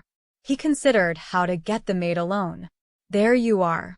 And well at last. You've been loafing too long, you lazy dog, and eating like a horse the while. Come here." Eodin strolled toward the majordomo. He rubbed his fist, looked at it and back. At the man's nose, nodded and said, "I did not hear you. Would you repeat your wish?" There are some heavy barrels to move," stammered the majordomo. "If you will kindly come this way." Eodin was willing enough to trundle the wine casks about. It was a glory to feel. His strength returned. And the villa was all in a bustle. They were hanging up garlands everywhere. The girls giggled and the men laughed. Oh ho ho, tonight. Eodin drew a pretty wench, a maid, into a corner. They scuffled a little. She whispered breathlessly that she would meet him in the olive grove after moonrise or as soon as she could get away. The Roman correctness of household eased. Men helped themselves openly to wine, laughed with their overseers, drew buckets of water to pour over sweaty skin, combed the fleas from their hair and wove garlands.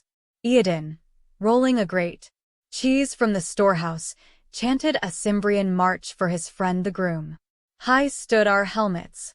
Host men gathered. Bows were blowing. Bale wind of arrows. But no one understood the words. At sundown the lamps were lit with those sulphur-tipped sticks. Eodin still thought. A rash risk of fire's anger. The villa glowed with 100 small suns of its own. He stood in the garden with Mopsus. "I must go in now and help feed my fellows," he said. So. A good feed tonight. A good feed. My granddaughter used to live for Floralia night, or was it my daughter? She was a baby too, once. I wonder, though, why Mistress hasn't asked any highborn guests. It isn't like Mistress not to have fun when she can. Eodin shrugged. He had seen Cordelia often enough, seated on a couch or borne in a litter, but his world had been far from here, even in the house. She rarely entered the kitchen or the stables. She was only a task his little maidservant must finish before joining him under the olive trees. He went back into the villa. At its rear were the rooms where the household's male property ate and slept. As he passed out of the kitchen toward those chambers, he saw Phryne. The lamp that she held turned her pale skin to gold. He moved forward, smiling, a little tipsy, meaning only to explain himself to her. She lifted her hand. Stop. I'm not about to touch you, he flared. Good. Her mouth twisted upward. He had seldom heard so whetted a voice. I was sent to fetch you. Come. She turned about and walked quickly toward the atrium. He followed. But Phryne, what is this? Her fist clenched. You do not know? He halted and said harshly, if I am about to be sent back to the barracks. She looked over her shoulder. Tears stood in her eyes. Oh, not that, she said. Be not afraid of that. Be glad. You are about to be honored and pleasured. What? In fact, the highest honor and the noblest pleasure of which you are capable. She stamped her foot, caught her breath and strode on. He followed in. Bewilderment. They crossed an open peristyle where the first stars mirrored themselves, shakenly in a mosaic pool. Beyond was a door inlaid with ivory, Venus twining, arms about beautiful Adonis. A Nubian with a sword stood on guard. Iadon had seen him about, a huge man, cat-footed, but betrayed by his smooth cheeks and high voice. Phryne knocked on the door. Go in, she said. Go on in. Someone giggled, down in the flickering darkness of the corridor. Iadon pushed his way through, and the door swung shut behind him. He stood in a long room, marble-floored, richly strewn with rugs and with expensive furnishings. Many lamps hung from the ceiling, till the air seemed as full of soft light as of incense. The window was trellised with climbing roses. A table bore wine and carefully prepared food for two.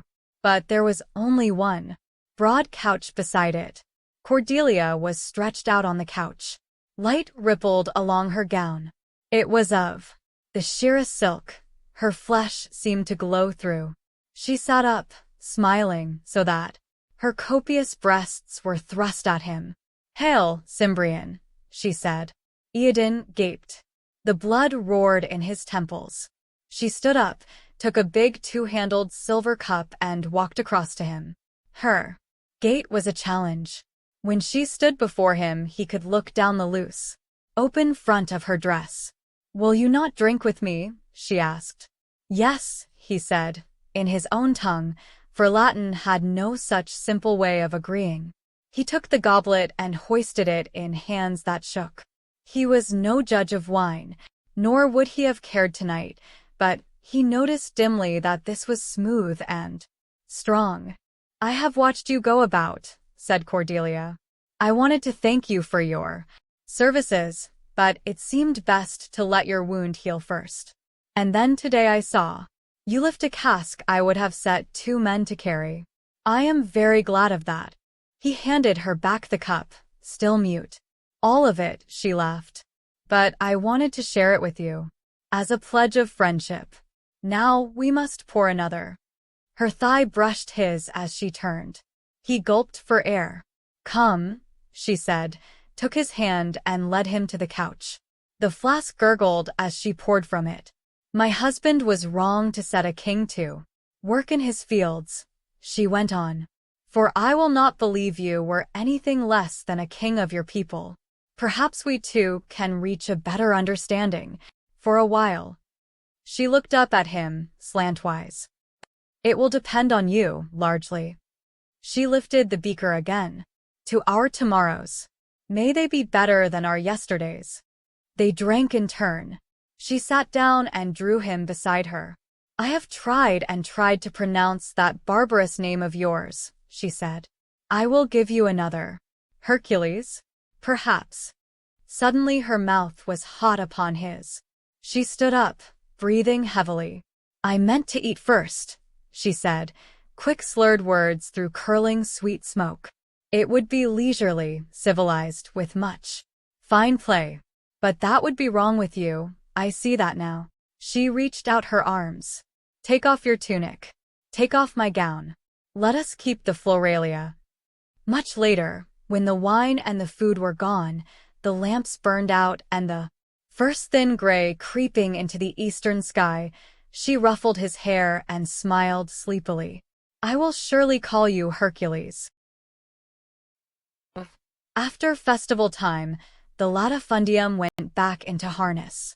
Up in the villa there was the measured pace of days, housework, garden work, much dawdling until some overseer went by, backbiting gossip, petty intrigues for women and position, sometimes after dark a furtive Asiatic ritual of magic or mystery. A womanish world. Eden considered himself well out of it. But riding through the fields, where the sun and the whip blistered 100 naked backs, and all a man's dreams finally narrowed to the day's hoeing and the night's shackled sleep, Eden wondered with a chill how he had remained himself even for those few months he served. Winter had helped, days on end, where he sat idle with the others, dozing, cracking fleas, once or twice knocking a tooth out of someone who offered him loathsome consolations. Nevertheless, he searched himself as no Cimbrian had done before and knew that his servile time had indeed touched him. He went more warily through life, slowly learning how to guard his words. He would never again live wholly in the moment's joy. He would always be thinking beyond, where would the next attack come from, or how should he himself attack? Even when Cordelia taught him some new pleasure and she had given her life to such arts, a part of him wondered how long this would endure. For the rest, however, it had been a good month, or whatever time had passed. He had the name of bodyguard, though only the surly Nubian was allowed to bear weapons. He accompanied her on impulsive journeys about the countryside, organized hunts in the forests for her to watch, matched himself in athletic exhibitions with the brawnier slaves from this and surrounding farms. A few times she even sent him on errands of 2 or 3 days, as to a town to arrange for certain supplies. He thought of using the chance to escape, but no, he knew too little of Italy. They would snare him and tie him up to die. Wait a little longer, make careful plans, or even win freedom for himself and Wicca within this Roman world. It was not impossible, given patience.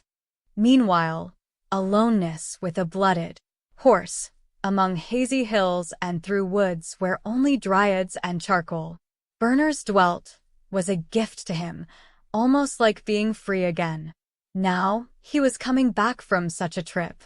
He rode at an easy mile-eating pace, soothed by hoof-plop and saddle squeak, the breeze in his face amid the clean summery odor of his mount. He was richly clad, his tunic, cloak, and boots were of simple cut and muted color, but he liked the sensuous fabrics.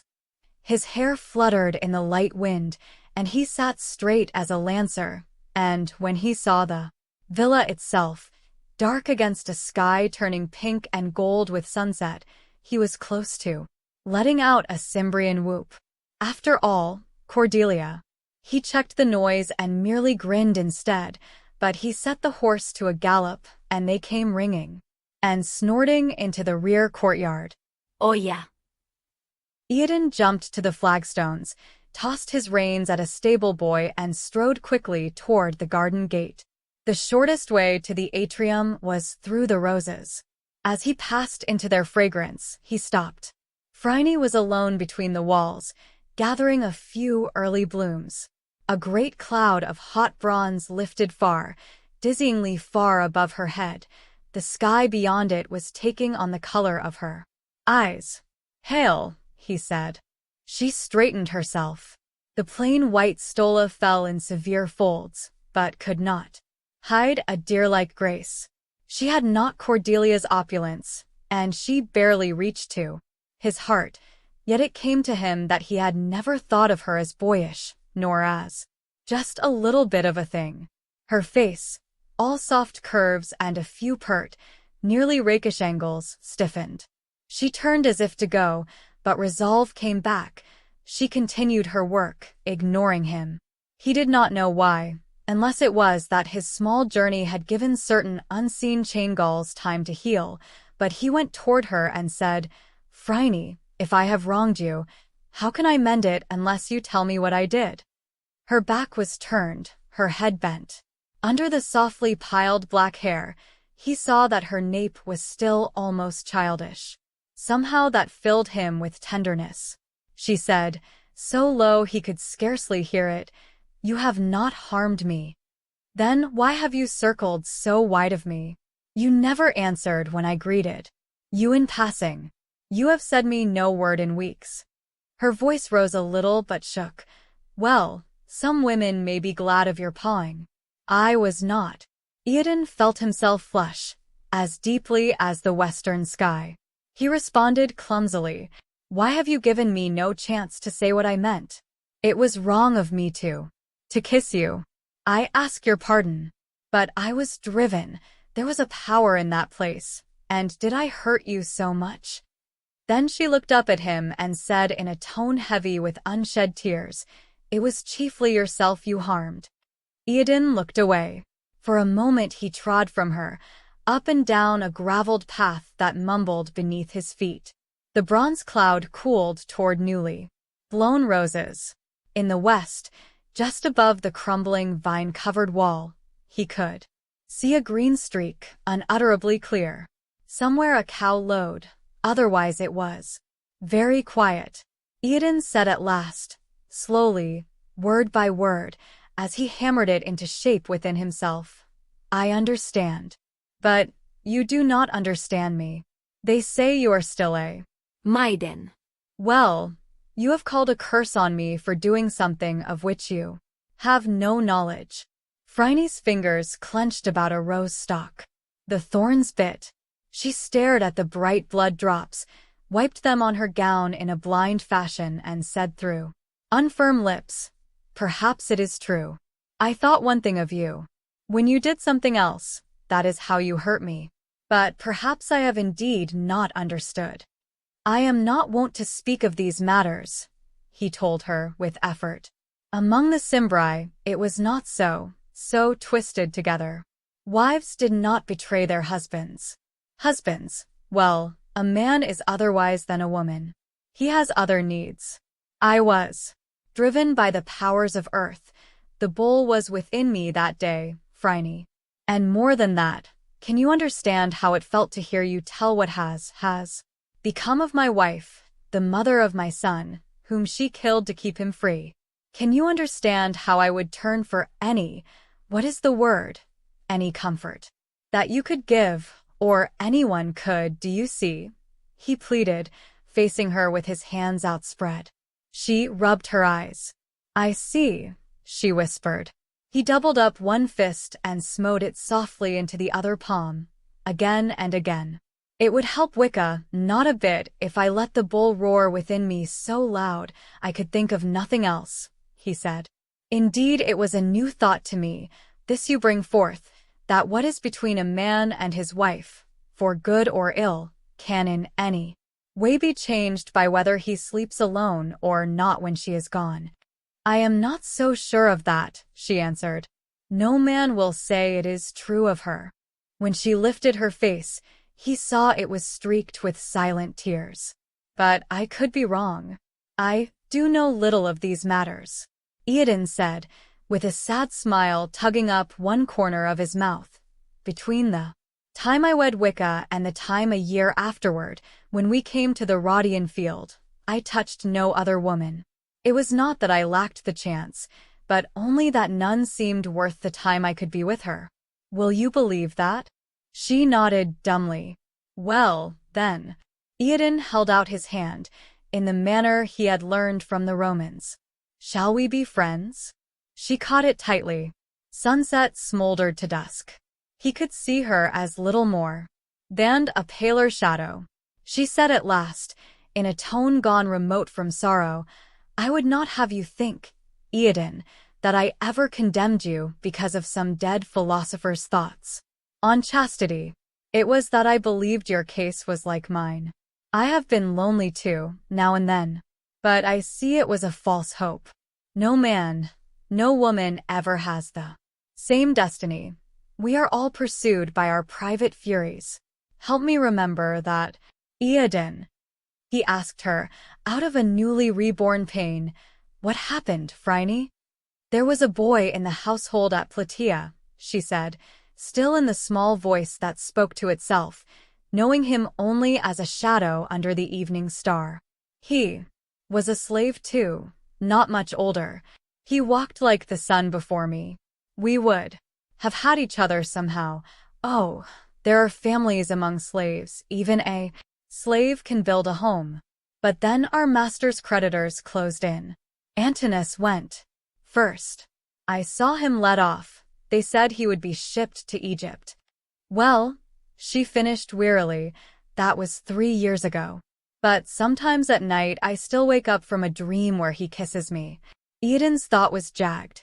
His ghost will not let her look on another man. And, even if she did, would she wish to bear a son that might be sold in Egypt? He said aloud, Phryne, have you heard that the Cimbri do not lie on an oath? She stirred, as if awakening. What do you want to say? The oath ring on which I was wedded must have been cast into bangles for some Roman whore, he said bitterly. However, I shall swear anyway to lay no hand upon you, as a man does on a woman, unless you ask it yourself. And I do not expect you will. Why? I would like you to think you had one friend to trust, he blurted. And he did not know why he had made such an offer, unless it was that his memories of Wicca had begun to shriek again. I will take your oath, she whispered. Suddenly she fled. He heard her weeping in the dark. At such times most folk would liefer be alone. He went on into the villa, heavily. Cordelia was sitting in the atrium, lamplight glowing on her. She was a roundedness of shadow and rich highlights. She was toying with a loom, because it was fashionable still for Roman matrons to pretend they were housewives. Outside, among the white pillars of the portico, a boy-slave from Sicily was singing and playing an illegal lyre. His high clear tones were so lovely it had been decided he should always keep them. She looked up. Her teeth flashed wet and white. Hail, my Hercules! Hail, mistress! Snapped Eodin, not able to smooth his words. He stood with folded arms, looking down upon her. Well, you have a face like Jupiter's wrath, my friend. Cordelia leaned back, regarding him through narrowed, dark eyes. Did you have trouble on your journey? No trouble, mistress. Here is the money I did not spend. He slipped the heavy purse from his belt and flung it on the table. The denarii crashed so loudly that she started. She rose in one rippling motion, and the thin silk showed him how she tautened. Her lips parted. A scream would bring the Nubian, the porter and half a dozen watchdogs to bind him and do whatever she wished. Eodin felt coldness along his backbone. He had to be more careful. The knowledge that he, Boyric's son, must be careful of a woman tasted like vomit. What is the matter with you? She asked in anger. I beg your pardon, mistress. Eodin went to one knee and bowed his head stiffly. I felt a little out of sorts. Cordelia chuckled in her throat, left the chair and came to him. She ran her hand through his tangled hair as he knelt. And why were you so at odds with the world, Hercules? She murmured. He saw the answer. I was parted from you, he got out. Then suddenly, because he must do something in his shame, he grasped her about the knees and pulled her to him. His face he buried in soft darkness. Oh, she gasped. Oh, not here, wait. But her hands were pressing his head close.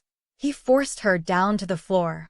She laughed without sound and tried to roll from him.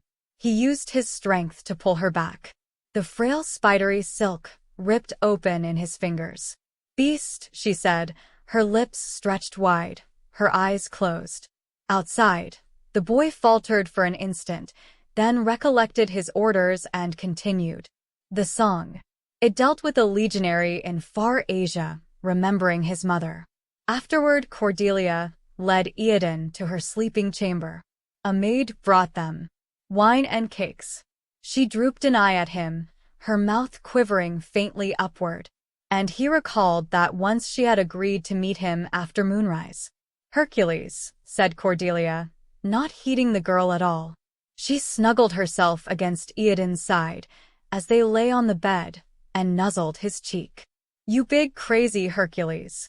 He did not feel the stallion's contentment she had given him before. Tonight she had only left him hollow in some fashion he did not understand.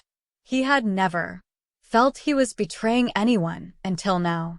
He held his wine cup in slack fingers and asked, "Mistress, why will you not try to speak my right name?"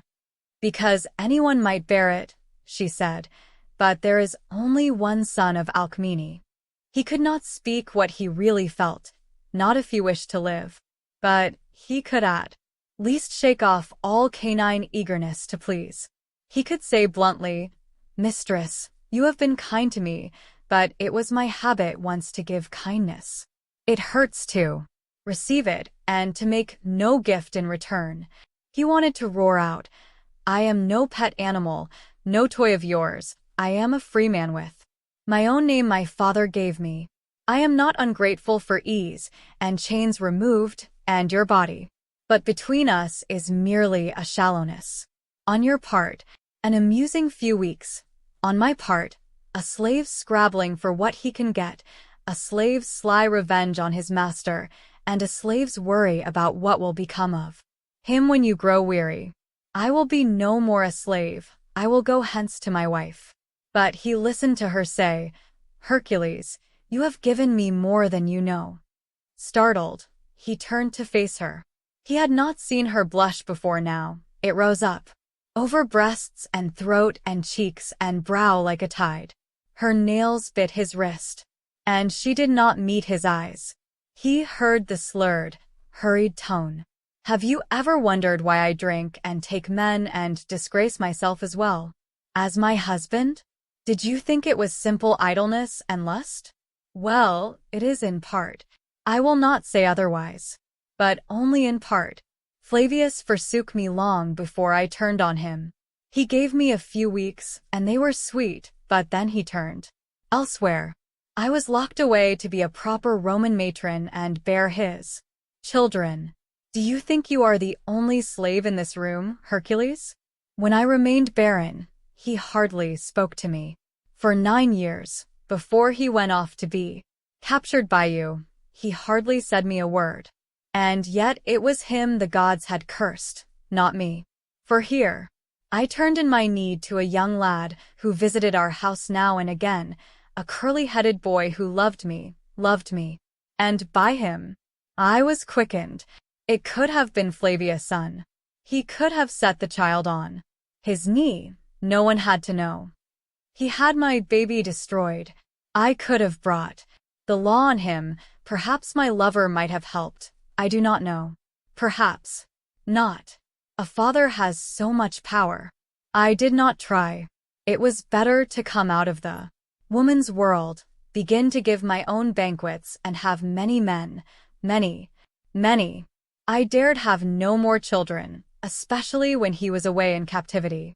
I possess an old slave woman, a witch from Thrace, who knows how to keep the occasional accident from ever becoming noticeable.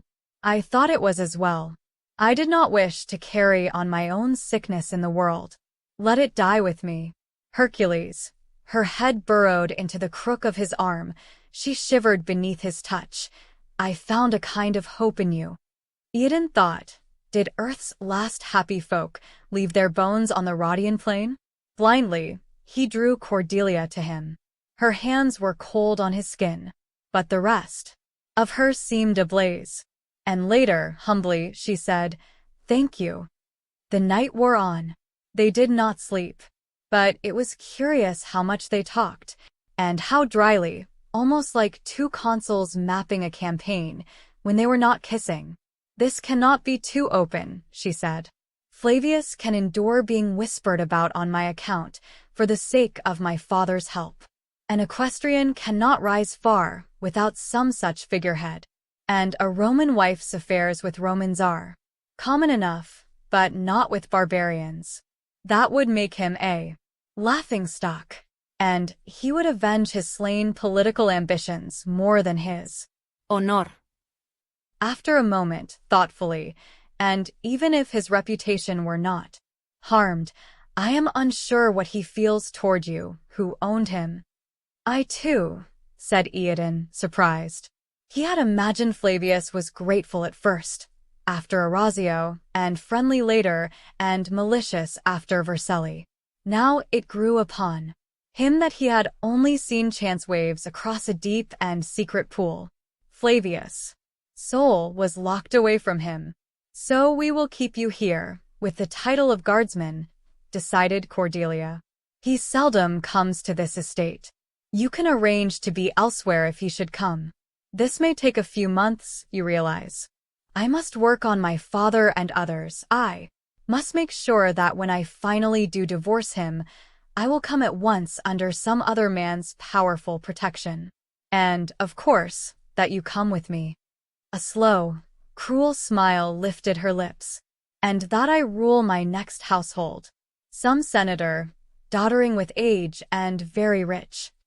Then you can be brought to Rome, Hercules. There will be wealth for you. Many slaves are wealthy in their own right, or you can even be freed, if you think a change of title makes any difference. She melted against him. It does not. You already have me in freehold. He embraced her again.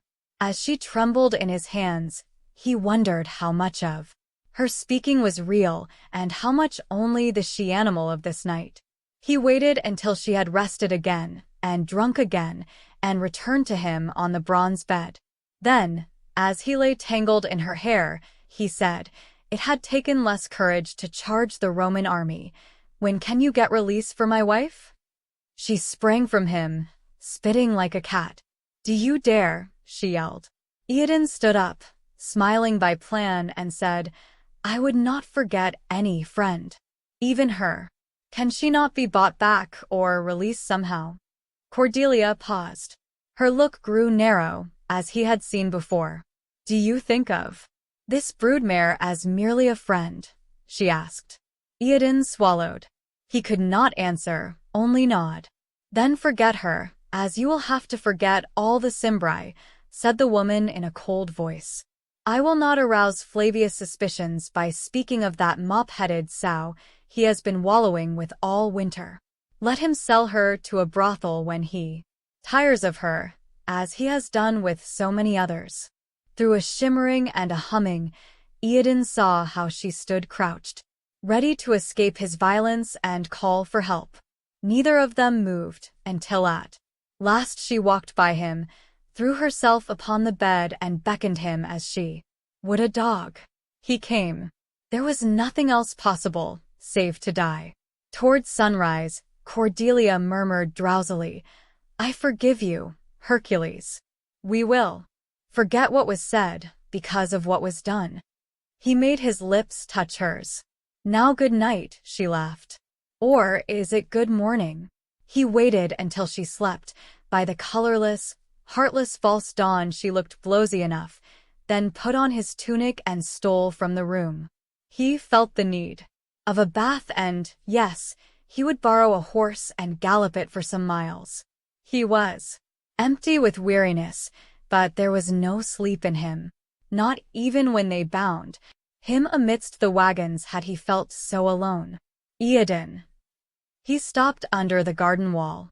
The buildings were blacknesses that shouldered among paling stars. Rails and roofs gleamed with dew. Beyond the stable yard the land was still full of night. Phryne came to him. "Are you up so early?" he asked in a small wonderment. "I could not sleep," she answered. "Nor I," he mumbled bitterly. "Though for another reason. I never thought I could hate a woman while I embraced her." "She must have found that interesting," said Phryne. He heard the scorn in her voice. He did not know how much was intended for him, but he felt the whole burden of it. He said through a thickness in his lungs, "Why do I not bid them crucify me and be done? I let her call my Wiccafowl names, and then I kissed her. You must live, said Phryne gently. Why? For, well, she stood beside him, and somehow he came to think of a certain brook, sun-speckled under airy beaches, long ago in Cimberland. Well, for what?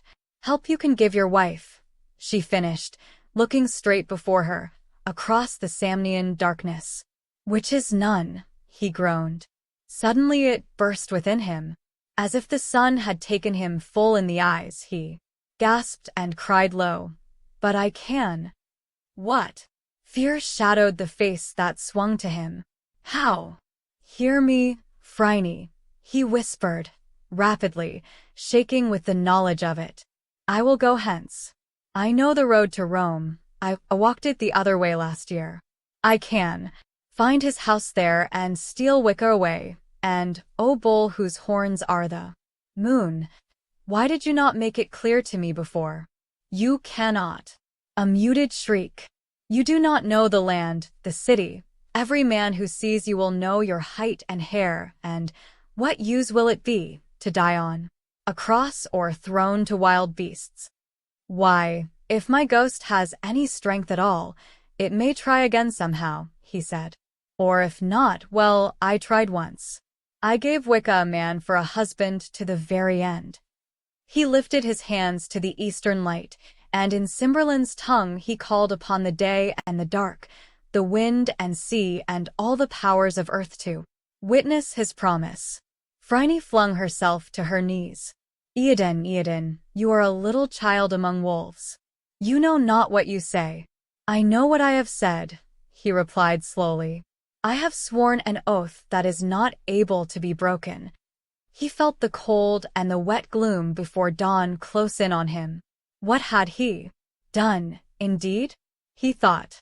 It was not well to make such enormous promises. Without thinking carefully, he had belike pledged himself to death. But, if so, death was his weird and would not be stayed, for he had invoked the very river of time. He shuddered with the awe of it, his teeth clenched together. I will leave in a few days, as soon as I can, he said. You will forget we ever spoke of this, will you not? Phryne rose again. She leaned against the wall, her cheek and palms to its rough brick, her eyes closed. It was as though she drew on her own roots of strength.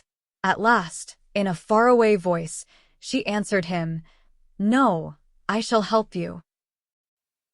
6. Not till 4 days afterward did Phryne stop Eoden on the portico and breathe. I have made ready. Meet me in my chamber. Do you know where it is? After sunset, and I will try to disguise you.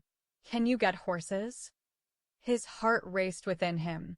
He thought for a moment, standing under fluted pillars with a green lawn and broad fields before him, standing among thunders and drawn swords. At last he nodded. There are stable boys who sleep among the animals, but it will be simple enough to frighten them if I have any weapon. No one else will know until morning. Then the gates of Tartarus will be opened. Her eyes were huge and her cheeks pale. Let me see, she murmured. I will have a sword for you. I know where such tools are kept, and a couple of daggers as well.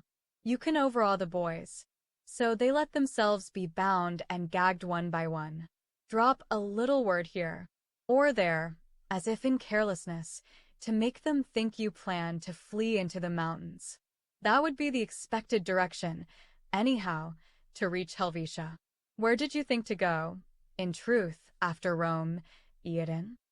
I do not know, he said. North, to some place where men are still free. I do not know what the best way is. There is none, she told him. They are all beset. Quickly, leaning close so he could feel her breath upon his breast, swift and frightened, I am not so sure your best hope lies to the north. You would have to cross too much Roman country, in the east or the south, now. But we can speak of that later. We dare not be seen lingering like this. After dark, then, do not fail. I have contrived that the 2 girls who sleep with me be out tonight. My supplies would be discovered before another such chance came. So tonight, she went from him, almost running, the breeze fluttering her light white gown about her. Eden could not hold himself from staring. A slave with the soul of a chief's daughter, he thought, surely some power had sent her across his path. He would have promised sacrifices if he had known what power it was, but the gods of this land were unknown to him, and Cymberland's too far away to have heard about his trouble. Well, tonight, he went on into the villa. It was hours till sundown. How would he live through them without roaring his secret to the world? He would get Cordelia's permission to go for a gallop. Yes, a good plan. Thus he could spy out his road of escape. He found her in the peristyle. Her maids twittered and giggled, a plump little scurrying bevy, wisps of cloth gay about a delicious roundedness fore and aft. They were laying out towels, clean garments. The mistress was pleased to swim in the pool. Cordelia stood aloof among them. As she saw Eden come between the pillars, she drew her half-discarded stola about her. The dark Etruscan head lifted, and she said with an unwanted chill, "What would you? Did you not hear? The household was forbidden to come here?" "I beg pardon," said Eden. "I was out." "Out? You have been out far too much. This is the place you are supposed to guard." "Where were you?" Eden thought back. On a certain morning, he had made his vow to quit this kept life. The next night she had still been exhausted, and he slept in the guard's chamber. Since she had said nothing about it, he had again slept with the guards. The following darkness. The next morning, he offered the cattle overseer to help bring several beasts of good stock from a neighboring plantation. They had not come back till well after sundown, and he was tired and went directly to his pallet. Yes, by fire itself, he had scarcely seen Cordelia in 3 days. "I am sure you knew my whereabouts, mistress," he answered her. "If you do not summon me to help you." An uncontrollable giggling tinkled around the sunlit space. Cordelia frowned and thinned her lips. "I would not trouble you, mistress," he finished. She said slowly, "Is gratitude, then, not a barbarian habit?" "But how have I done wrong?" he asked. He knew very well, and he could not dissemble bewilderment he did not feel. Cordelia's face darkened. "Go, all you women," she snapped. "Let no one in here." They fled, with squeaks of dismay. Now mistress was angry. Cordelia walked slowly toward Eden across gleaming mosaic. Her knuckles, where she held up the loosened, ungirdled stola, were bloodlessly taut. "If you think so little of me that you will only come on command, that you will drive cows till midnight rather than even ask me if that is my wish." She was close to him now, speaking through knotted jaws. "Don't think I have not seen you in corners with that Phryne. If you find me dull, you may as well go back to the fields." "I find you not dull but a foe," he wanted to say. "There is too much blood between us." Aloud, "Mistress, I did not understand. I thought you would summon me." Something eased within her. She laughed, low, and put her hands on his shoulders. The gown fell about her feet. It could have been one of the statues he had seen, Venus, in her aspect of hot sleepless nights, that stood before him, save that veins pulsed under the skin and sweat jeweled it in the sun. "Hercules, Hercules," she cried, "can you not get it into your thick yellow head? I want to be the one commanded?" He stepped back, stammering, feeling the will of Venus, but remembering she was Wicca's enemy. "Mistress, I cannot. I am. Tonight," she said eagerly. "Just at day's end. We will watch the sun go down, and we shall not sleep before it rises again. Oh, my weird which I invoked, help me now." He thought. It came to him what he must do. And because the day was warm, and she stood clothed only in sunlight and her loosened dark hair, and he had slept alone for 3 nights, and he might be a flayed corpse in a few days, He trod forward with the bull strong and exultant in his soul. "Oh," said Cornelia. "Hercules." "No. Tonight I told you." He grinned, pulled her to him, and held her one-handed with muscles that had wrestled horned kind to earth, while his lips bruised hers and his free hand roved up and down her body. "Well," she sighed finally. "Well, just once." When they had rested for a time, he stood up. "Come into the pool," he said. She hung back. Laughing, he sprang. Water spouted, drenching her. He swam to the edge where she crouched and hauled her after him. She came up sputtering. He kissed her. She gave in and paddled about, while he snorted and churned, porpoise-like, darting in again and again, until at last it was she who urged him back onto the tiles. Thereafter she complained that her body was sore from the hardness, so they sought her bedroom. After a while she clapped her hands and had a girl bring refreshments. And so it went till sundown. As the first darkness came out of the east and up from the lower valley, like smoke, Cordelia drew Iadon's head down upon her bosom and held him there, with a grasp made gentle by weariness. "Oh, Hercules," she whispered, "I thought there were no more men in the world worth caring for." He lay with closed eyes, drained of strength, wishing he could sleep, wishing this were Wicca. "It is not only that you still my hunger," she murmured. Her voice was trailing off, swallowed by sleep. "It is yourself. I am not lonely under your kisses. Be with me always, Hercules. I ask you, as a beggar, I who love you." Iadon waited until he was sure she slept deeply. Then he took her arms from about his neck and sat up. The room was dark and hot. He heard the night outside, noisy with crickets. It was hard to remember that he must not be contented with she who lay beside him.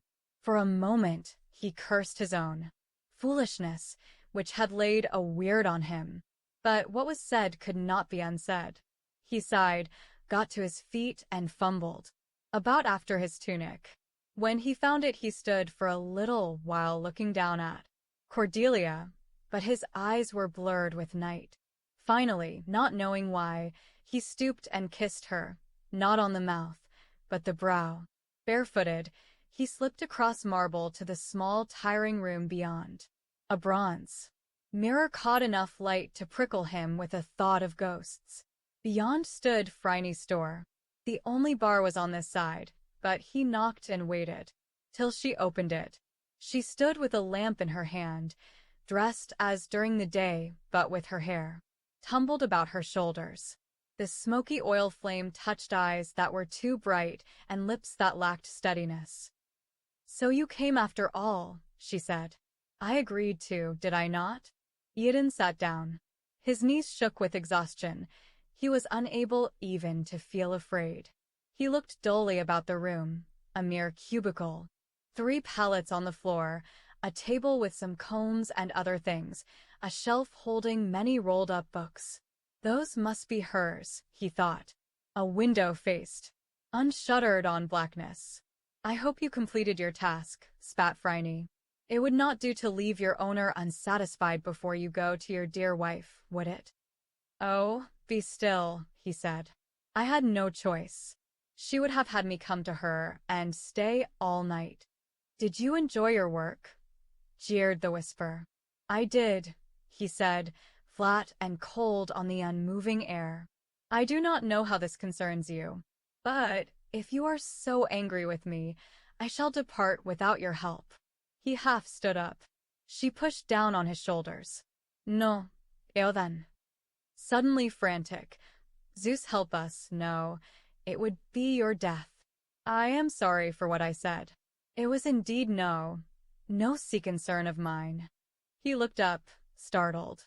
She had turned her head and was wiping her eyes with her knuckles, like a child. "Phryne," he asked, "what is the matter?" "Nothing. Come, we are spilling time." She drew a shaky breath, squared her shoulders, and went over to the table. From beneath it she dragged a small wooden box. squatting on the floor, as he saw her by that guttering light, against monstrous, unrestful shadows, he thought of a Cimbrian godwife, but a newly initiated one, young, shy, fair, riven by the powers she must now reign and drive. Phryne took out a bundle of harsh gray cloth, a sheathed Roman sword, and 2 long daggers, some pots and bowls, and more. I have stolen enough money to fill a purse, she whispered. And these clothes will pass for a poor smallholder's. The hat will shade your face from chance eyes. We will dye your hair black and cover that barbarous tattoo with a bandage, as though it were some injury. Here, bend over. It was soothing to have her work upon his head, rinsing, rubbing in the dye, combing. He felt a little strength flow into him. When she was done, she washed her blackened hands, cocked her head, and smiled. There, though we must take along a razor and shave that flax stubble every day. It grew upon him what she meant. He gaped. But you are coming too? Of course, she said. It would be, Eodin, if you tried to go out alone, hardly knowing the road, not knowing Rome at all, with that atrocious Latin and... Her words became feverish. Oh, Eodin, you Cimbrian mule, would you even know where to buy food? As well fall on this sword at once and save everyone trouble.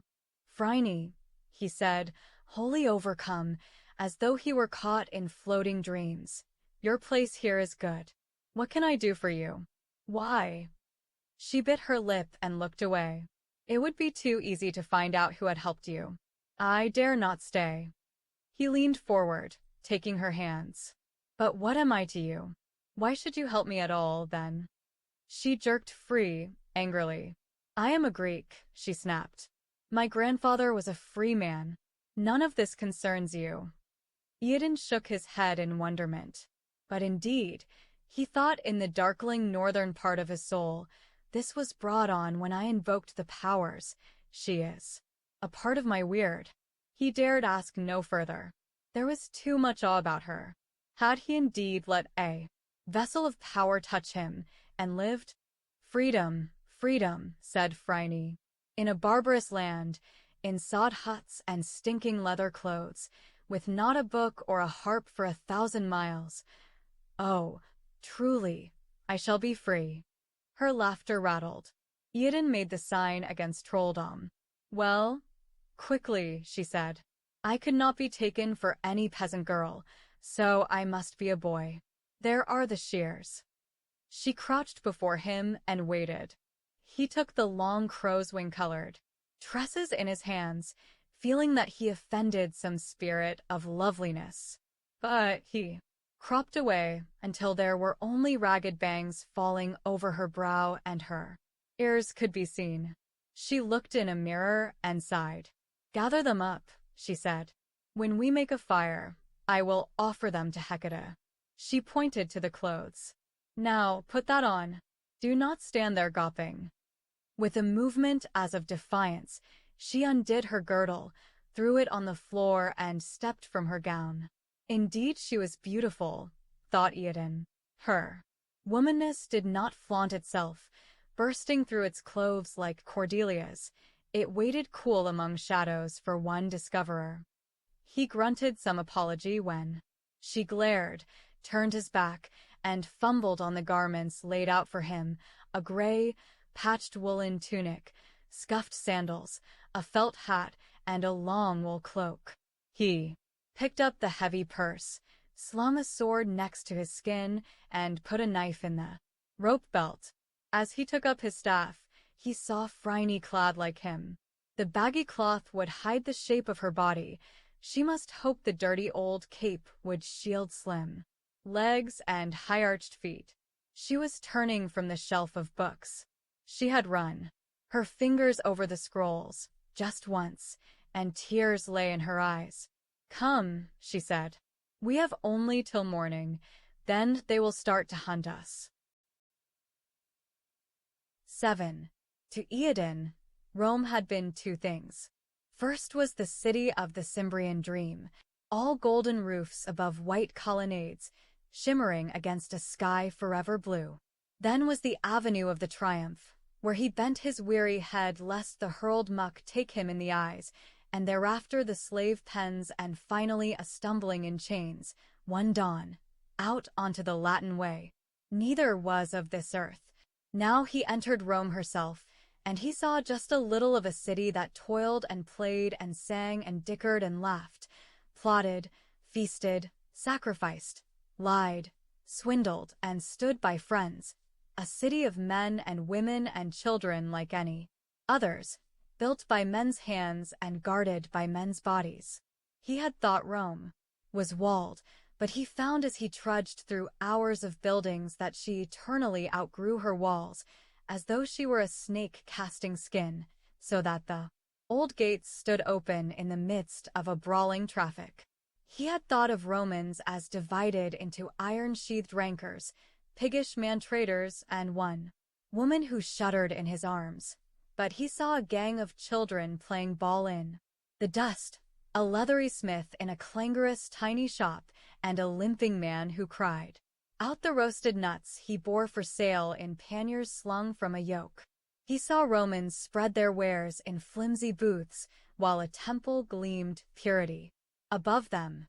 He saw a Roman matron, in clothes no better than his, who scolded her small boy for being reckless about passing horse carts. He saw a young girl weeping for some reason he never knew, and he saw two young men marry with wine, stop to rumple the ears of an itinerant dog. It growled about him, the heavy sound of laden wheels, echoing between grimy brick walls. A haze hung in the air, smoke and dust, tinged with garlic, cooked meat, new bread, perfume, horse dung, sewage, garbage, human sweat. Folk milled about, shouting, waving their arms, chaffering, thrusting away past the crowds, somehow, anyhow. Once Phryne was whirled from Eden in such an eddy. He gasped with terror, knowing he was indeed lost without her. She found her way back to him, but thereafter he held her wrist. They threaded their way toward the Esquiline gate. "We must find an inn," Phryne said. She had to shout through the noise. "The house is on the Viminal Hill, but we could not go there clad as we are, nor before dark in any case." Eden nodded dumbly. He let her lead him under the portal. A distance beyond it was a shabby district of tall wooden tenements, where the streets were slimy with refuse and the landless, workless scourings of war and debt crouched in their rags, waiting for the next dole. He was too tired even to feel anger at the shouts from tooth-rotten mouths. "Hail, peasant, a son of the soil, there are straws in his hair. Aha, will you not lend us that pretty boy for a while?" "No, he will not. They're a hard-fisted lot, these farmers. Cisalpine Gauls for certain, see. The ox look about but then where are their Gaulish breeches? Ha, ha, lost their breeches, did they? Now was it at dice or what?" Phryne, gone pale with wrath, led Eden through twisted alleys until they found an inn. The landlord sat outside, yawning and picking his teeth with a thumbnail. "We would have a room for ourselves," she said. "Half a sesterce," said the landlord. "Half a sesterce for this flea pit?" "1 copper as," cried Phryne. They haggled while Eden shuffled his feet and looked about. When at last he was alone with her, in a windowless box of a room, he said, "The night winds take you, girl. What do we care for a copper more or less? I feel a fool every place we stop, listening to you." "I wonder what they would have thought of two people who did not bargain," purred Phryne. That they were in a suspicious haste to get off the streets?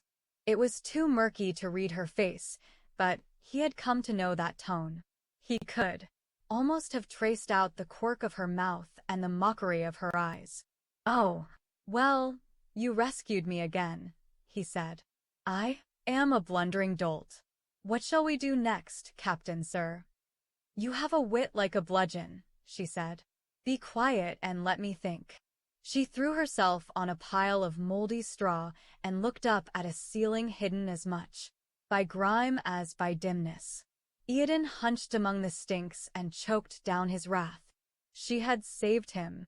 Too often, in the days that lay behind.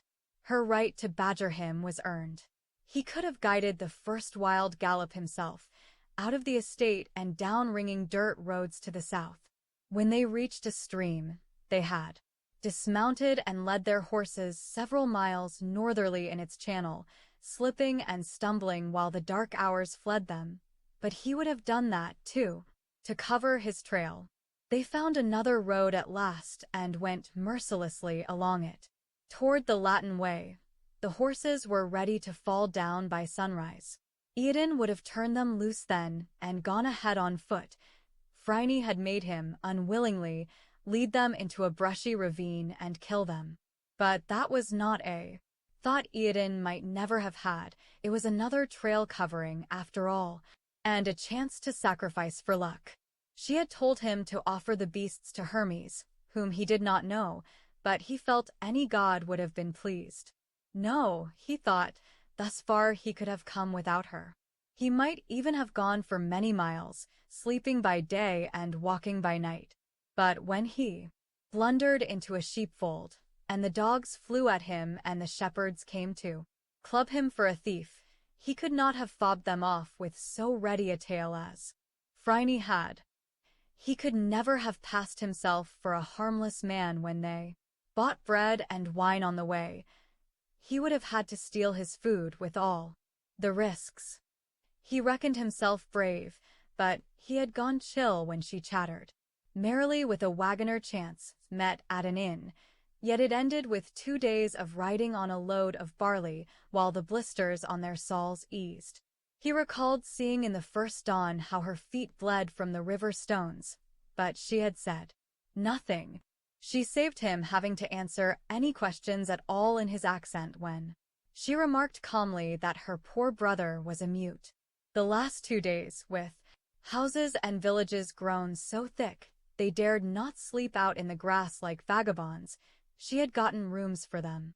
Formerly they had lain side by side, wrapped in their cloaks, looking up at a sky frosty with stars, and she had told him unbelievable things that the wise Greeks thought about heaven until he begged her to spare his whirling head.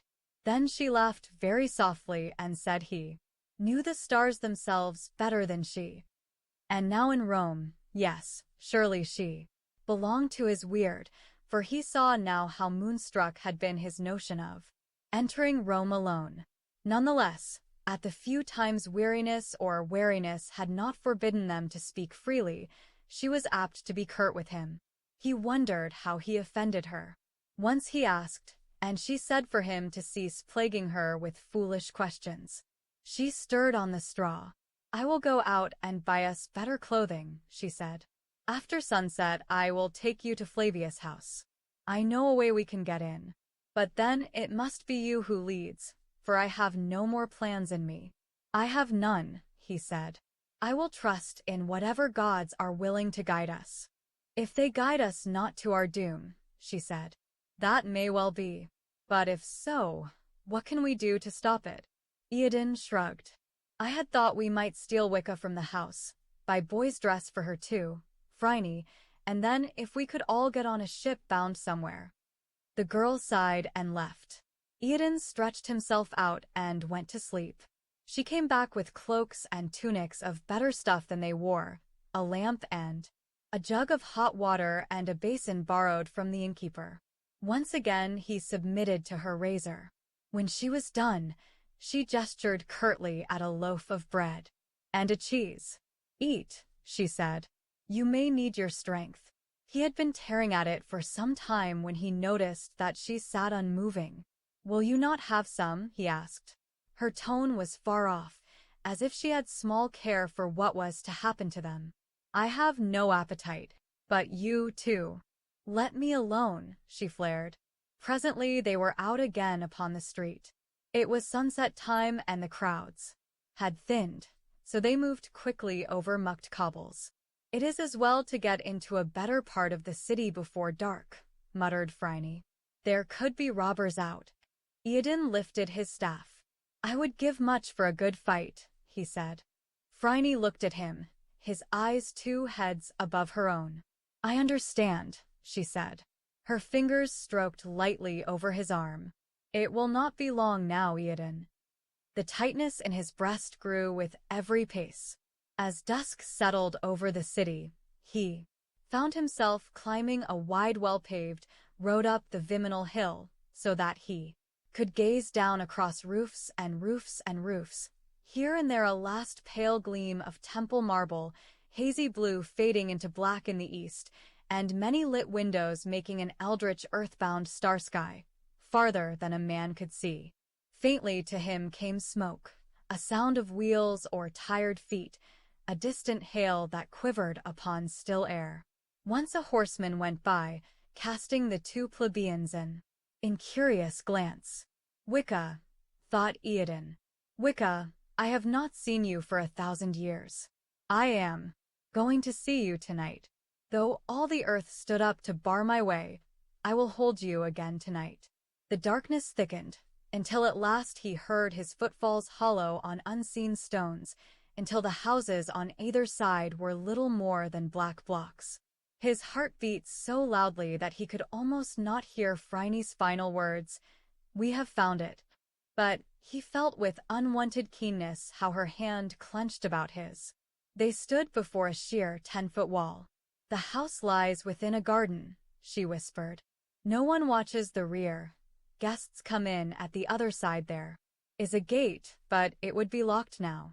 If you can raise me to the top, I will tie my belt to a bough I know and you can follow. Eodin made a cup of his hands. She stepped up, in a single flowing movement, caught at his head to steady herself and murmured, "Now." He lifted her carefully, but aware of her legs sliding along his cheek. Then she had scrambled to the top, and he felt his way past rough plaster until he found the cord she let down. He climbed it hand over hand. "Where is your staff?" hissed Phryne. "Down below," he said. "Have the gods maddened you, to mark your own path? Back and get it," she snapped. When at last they stood in the garden, Eodin peered through the crooked branches of a tree. No lights showed on this side. He guessed, from remembering. The villa, that kitchen and slave quarters were at this end, but there would be a separate corridor on one side that the owners used. Phryne led him to such a door. It creaked beneath her touch. She halted, and time stretched horribly while they waited. No one heard, she sighed. Come. 2 hanging lamps gave just enough light for them to see down the hall. To the atrium, whispered Phryne. Nobody seems to be there. But the Cimbrian girl stayed here. She stopped in front of a door and touched it with hands that shook. "Here, Eodin." He saw her mouth writhe, as if in pain. "Oh, Eodin, the unknown god grant she be here." He found himself suddenly, coldly his own master. His fingers were quite steady. On the latch string. The door opened upon darkness. No, there was a window at the end, broader than most Italian windows. He had a glimpse of gray-blue night, crossed with a flowering vine and one trembling star. He went through. His dagger slid from its sheath. If Flavius was here, Flavius would not see morning. But, otherwise, he told himself, he must keep Wicca from yelling in her joy. Put a hand over her mouth if he must, or at least a kiss. Silence was their only shield. He padded over the floor, Phryne closing the door behind him. They stood in shadows. "Wicca," he whispered. It rustled by the window. He heard a single Latin word, "Here." He glided toward it. Now he saw her, an outline. She had been seated by the window looking out. Her long loose hair and a white gown caught what light there was. "Is it you?" she asked uncertainly. She used the thou form of closeness, and it twisted him. He reached her. "Do not speak aloud," he said, low in the Simbric. He heard her breath drawn in so sharply that it seemed her lungs must rip. He dropped his knife and made one more step to take her in his hands.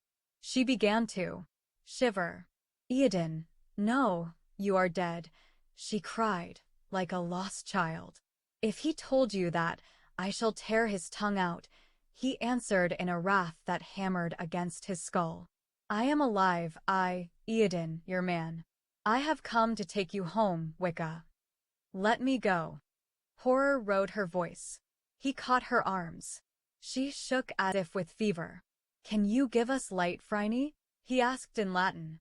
She must see I am no nightwalker. Wicca did not speak again. Having risen, she stood wholly mute. Her hand brushed him, and he felt the palm had changed, had gone soft. She had ground no grain and driven no oxen for nigh to a year. Oh, his poor caged darling! He let his own grasp go about her shoulders and then her waist. He raised her chin and kissed her.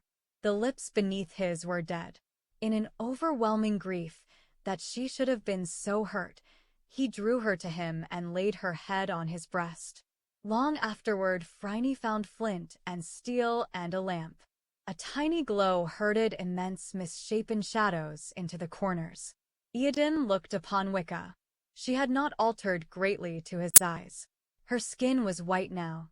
The sun had touched it seldom, the rain and wind never, but the same dear small freckles dusted across her nose. She had taken on weight. She was fuller about breast and hip. Her hair streamed in a loose mane past a Roman gown and a Roman girdle, thin sheer stuff broidered with gold. She wore a necklace of opals and amber. He did not like the perfume smell, but Wicca. Her eyes seemed black, wrenched upward to his. They were dry and fever, bright. Her shaking had eased, until he could only feel it as a quiver beneath the skin. I thought you were killed, she told him tonelessly. No. I was sent to a farm south of here. I escaped. Now we shall go home. Eodin. The cold, softened hands reached down, pulling his arms away. She went from him to the chair in which she had been seated when he came in. She sat upon it, her weight against one arm, and stared at the floor. The curve of thigh and waist and drooping head was a sharp pain to him. Eodin, she said at last, wonderingly. She looked up. I killed Othric. I killed him myself. I saw it, he said. I would have done so too. Flavius brought me here, she mumbled. That was not your wish, he answered, through a wall in his throat he had raised against tears. There was only one thing that gave me the strength to live, she said. I thought you had died. Eodin wanted to take her in one arm, lead her out, hold a torch in the other hand. He would kindle the world and dance about its flames. He went to her, instead, and sat down at her feet, so she must look at him. Wicca, he said, it was I who failed. I brought you to this land of sorrow. When we were wedded, I could have turned our wagon northward. I let myself be overcome by the Romans. I even left you my own task of freeing our son. The anger of the gods is on my head, not yours. Do you think I care for any gods now? She said. Suddenly she wept. Not like a woman but like a man, great coughing gulping sobs that pulled the ribs and stretched the jaws. She lifted her head and howled. The Cimbrian wolf howl when they mourn for their slain. Phryne stepped back, drawing her knife by the door, but no one came. Perhaps, thought Eodin, they were used to hearing Flavius' new concubine yell. Wicca reached for him with unsteady hands and brushed them across his mouth. You kissed me, she cried. Now see what you kissed off. He looked upon a greasy redness. My owner likes me painted. I have tried to please him. Eodin sat in numbness. Wicca fought herself to quiet. Finally she said, stammering and choking, he brought me here. He left me alone, for many days, until I had used up all my tears. At last he came. He spoke kindly. He offered his protection if I should have asked him for a spear in my heart. I did not, Eodin. I gave him back his kindness. He had thought many ugly fates for her. This he had not awaited. Go, she said. Go while it is still dark.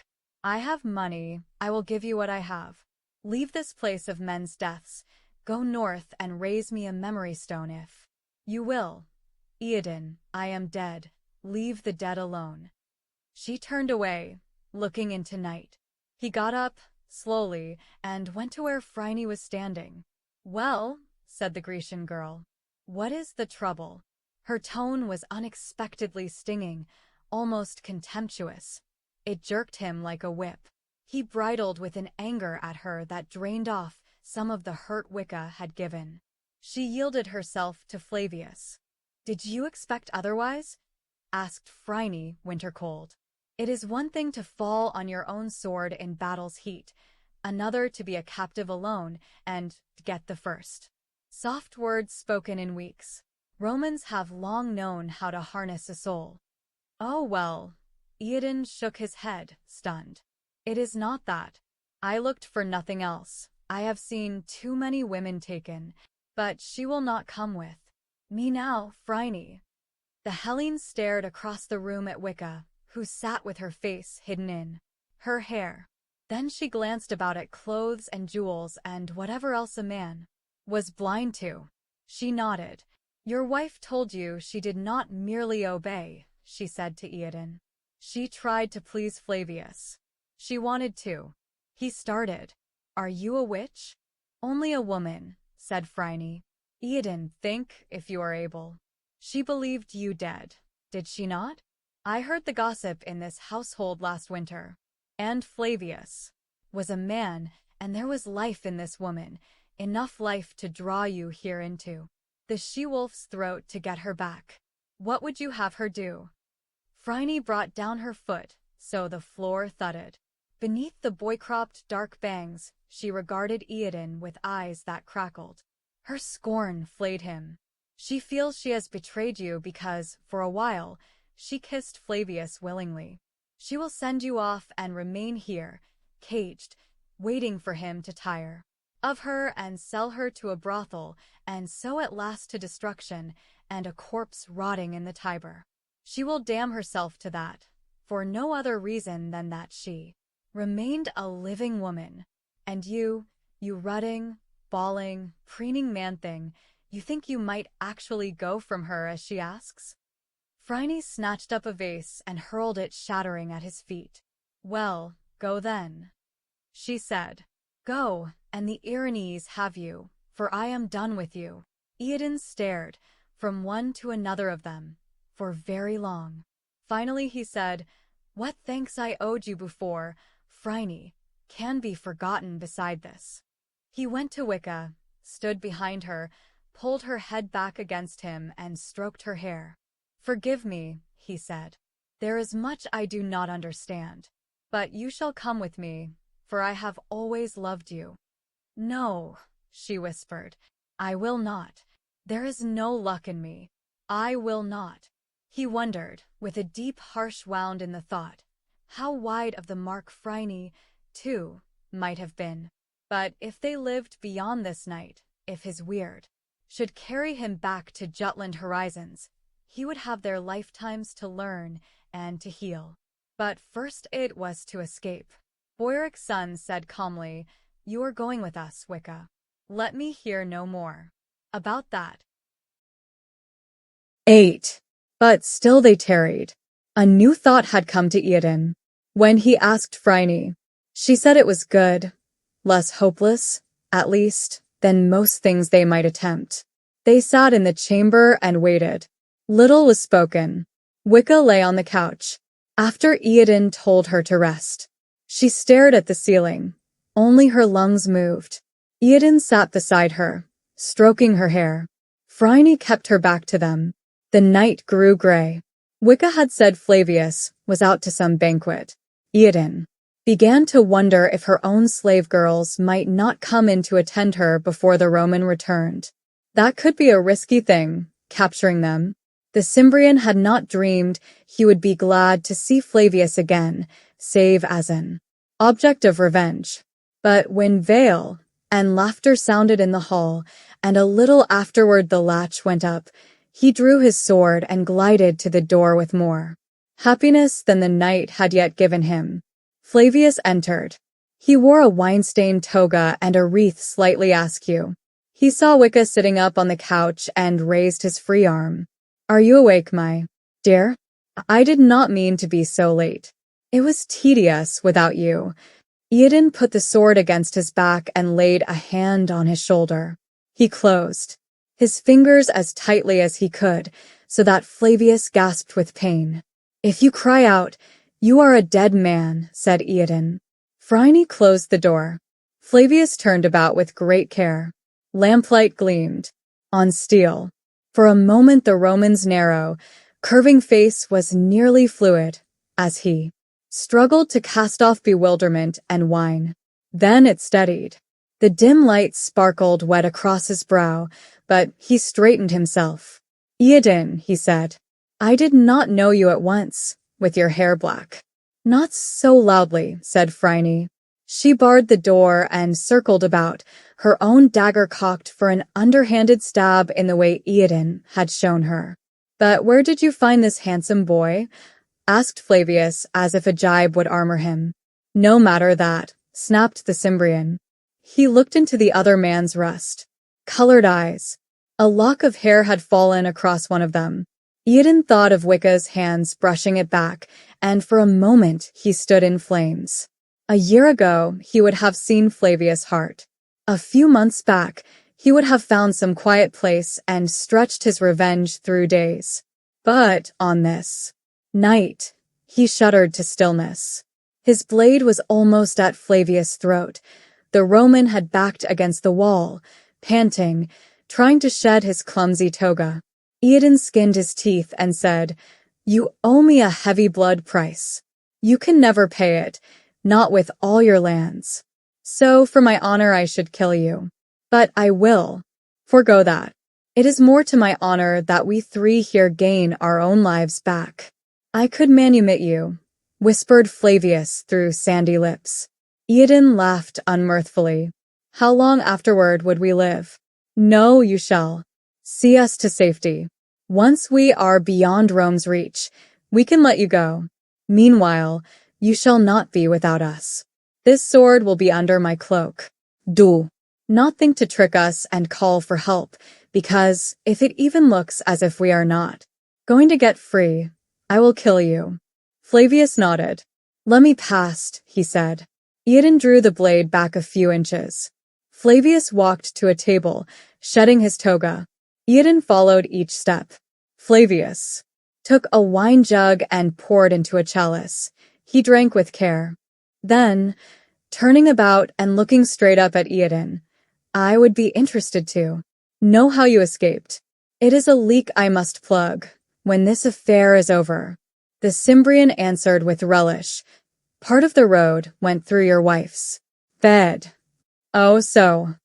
Flavius nodded again. His wits had returned. They had never flown far.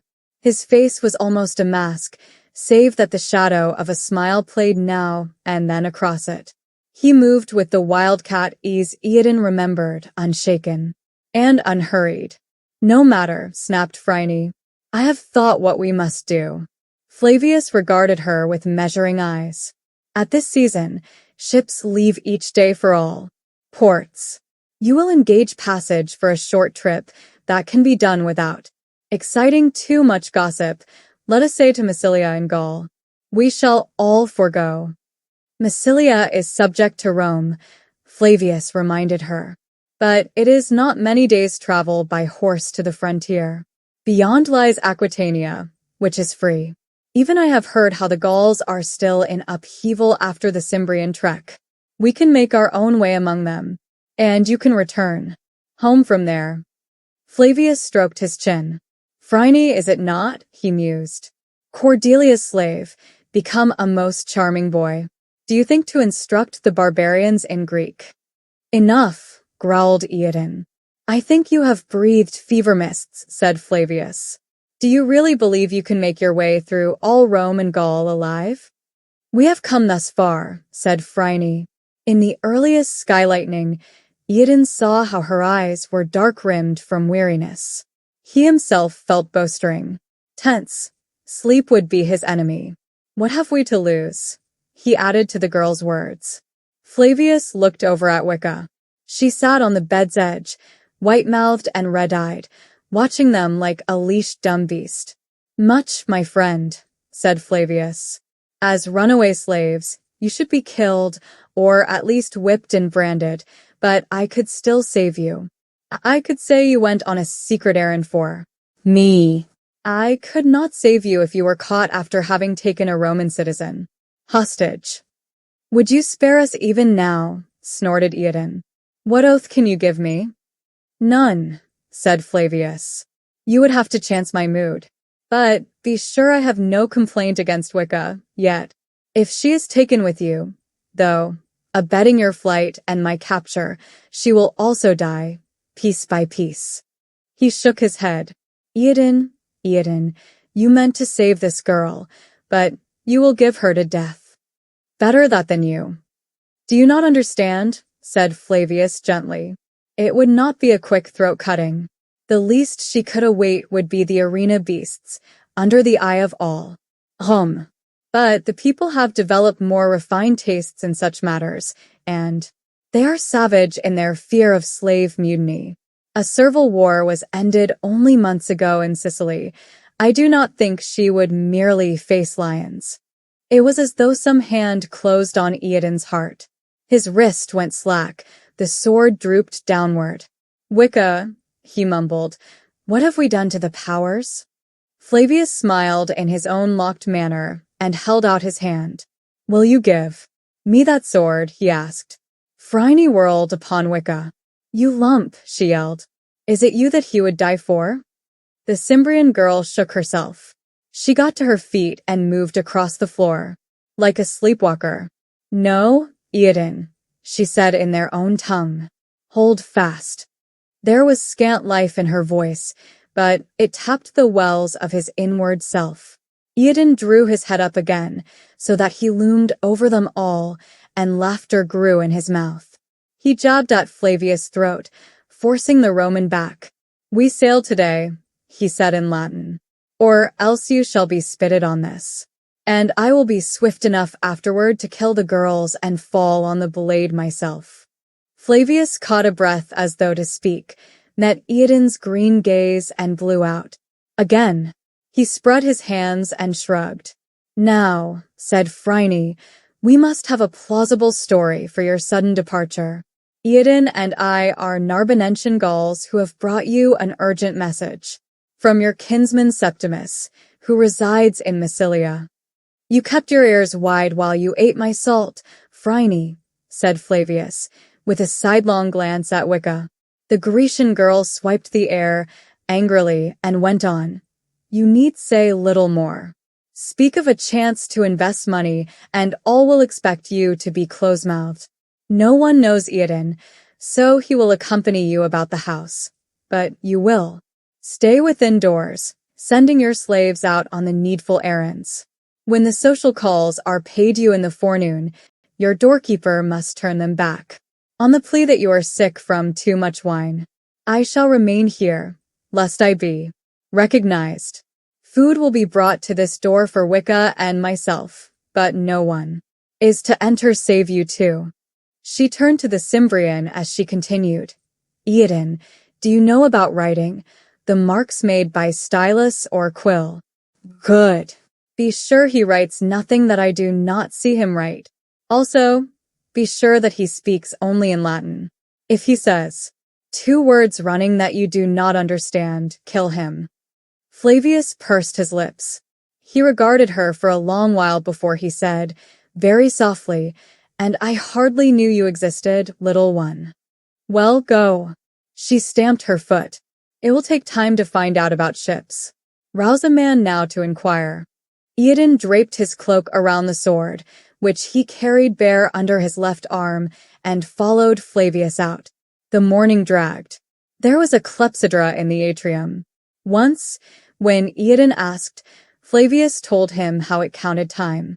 Thereafter the Cimbrian sat, listening to its drip, drip, drip, and shuddered under a tightly held calm. For this was trolldom, where each falling drop eked out another measure of a man's life. This waiting was the hardest thing he had yet done. Flavius himself suggested a casual remark to be made to the porter, explaining why the Gauls had not been seen entering the house. He had heard them talk beneath his garden wall, climbed a ladder in curiosity, and invited them over.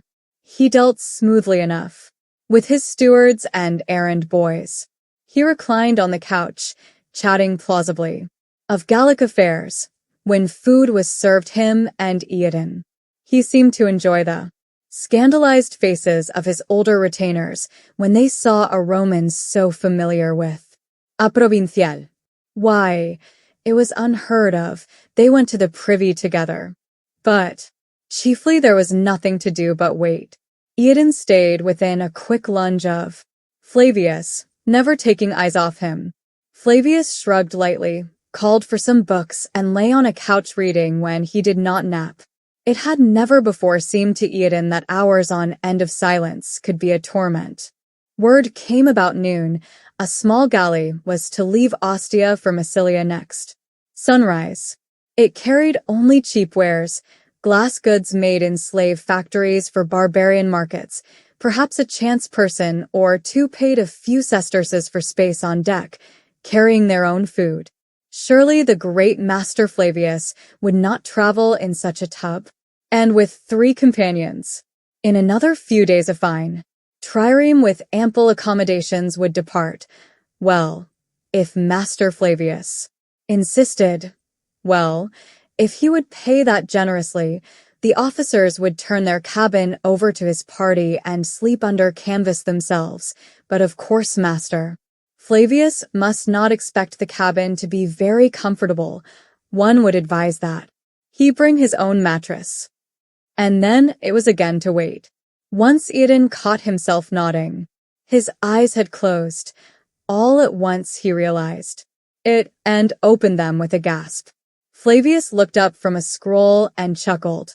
You only slept for a heartbeat, he said. But how long do you think you can keep awake? Long enough, spat the Cimbrian. The household bustled, shouted, chattered.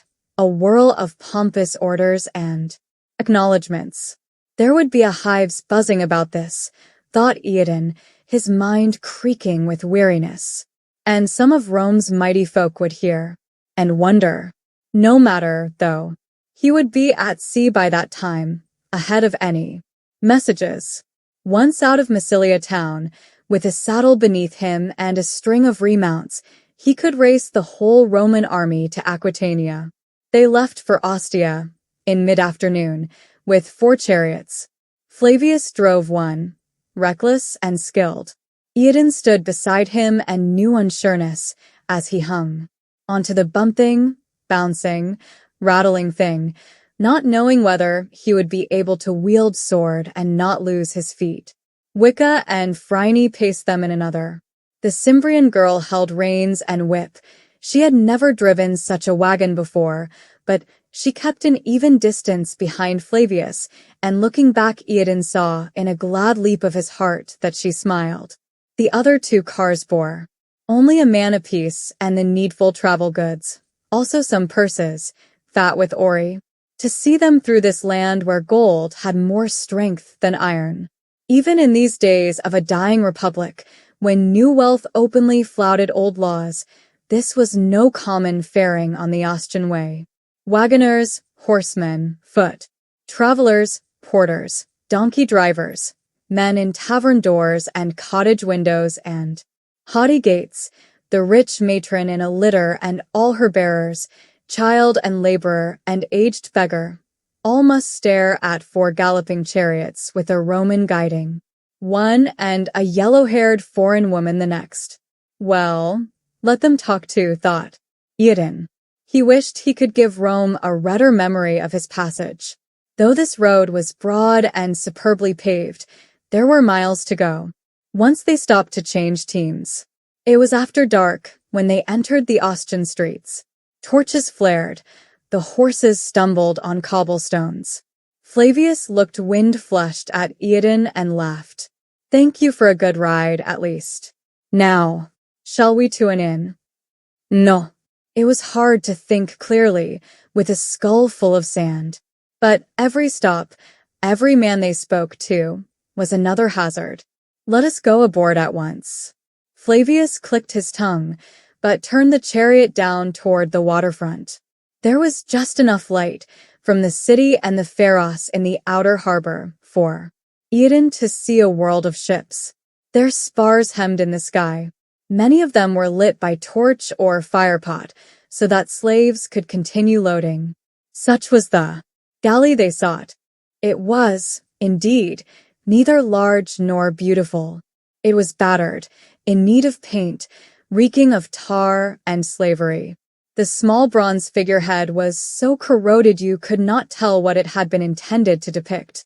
10 ports on a side showed where the oars would emerge. Through them came a sound of chains and animal. Sleep. Phryne gagged at the smell. A line of near-naked dock workers moved up and down a gangplank, bearing cases to be stowed in the hold, while an overseer and an armed guard watched. There was also a stout, dark, bearded man with a rolling gait who came up, gave a bear's bow and said he was Demetrios, captain of this vessel. He had not been expecting his distinguished passengers yet. Take us to our cabin, said Flavius. We would sleep a few hours before you leave. The noise, master, said the captain. You would not sleep at all, I fear. Eodin looked wildly about. He had not thought of this. If the Demetrios man grew suspicious. What to do? What to do? Flavius winked and jerked his thumb at Wicca and Phryne. I should not have said sleep, captain. Oh, said Demetrios enviously. Of course. They went up on deck. There was a high poop, where the great steering oar was lashed, the stem post curled up over it like a flaunting tail. The forecastle stood, somewhat lower, bearing a rough tent erected for the officers. The free deckhands would bed in the open, as always. Amidships rose the single mast, with a flimsy cabin just aft where Flavius' attendants laid down his gear. A lamp showed it windowless, though crannies let in ample cold air and bare save for a little wooden sea god nailed to his shelf. Demetrios bowed in the doorway. Good night, then, noble master, he said. I hope we'll get a pleasant voyage. Flavius smiled graciously. I am sure we will. 9.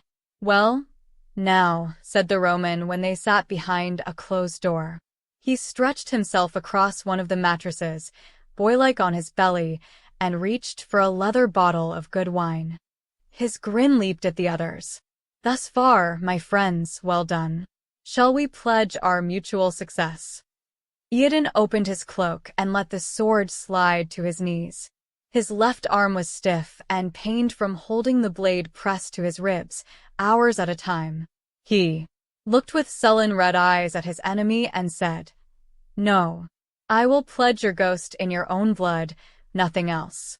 Phryne hugged her knees and stared from a drawn small face. It is best that Flavius not leave this cabin all the voyage, she said.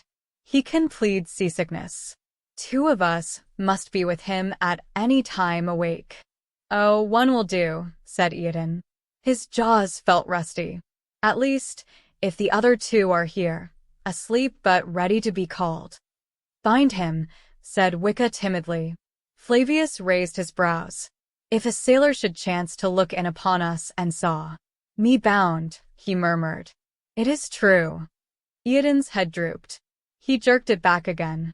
Be as wise in our behalf as you have been, Roman, and you will see Rome again. Flavius poured himself a cup. Do you think so? He asked lightly. I doubt that. I have promised. How much will your word be worth to you, once we reach a wild land where you have no further need of me for shield? Flavius' eyes rested candidly on Wicca, above the rim of his cup. A slow, deep flush went up her throat and cheeks.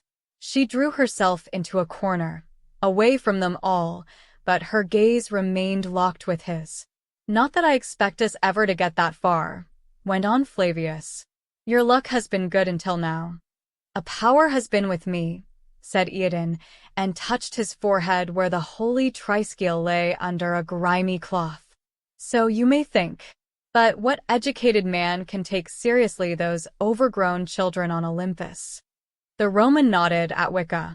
"We spoke of this now and then, you and I. Do you remember? There was a time you gathered jasmine. Blossoms. Be still about that, or I will forget my word," roared Eodin in the Cimbric. Wicca huddled back and lifted an arm, as though to ward off a blow. "As you wish," said Flavius, unruffled. To continue, a crash outside, and the sound of swearing and a whip, interrupted him. "I myself do not believe in any power except chance. There are blind moieties of matter, obeying blind laws. Only the idiot hand of chance keeps each cycle of centuries from being the same. Now it is very possible, by chance, to throw the same number at dice several times sequentially. It is not possible forever, my friend. I think you have thrown about as many good numbers as any man in the world ever did. Soon your luck must turn. You shall be found out through some happenstance. You will then try to kill me. One way or another, we shall all die. You and Phryne and Wicca and myself, all dead, mold in our mouths and our eye sockets empty."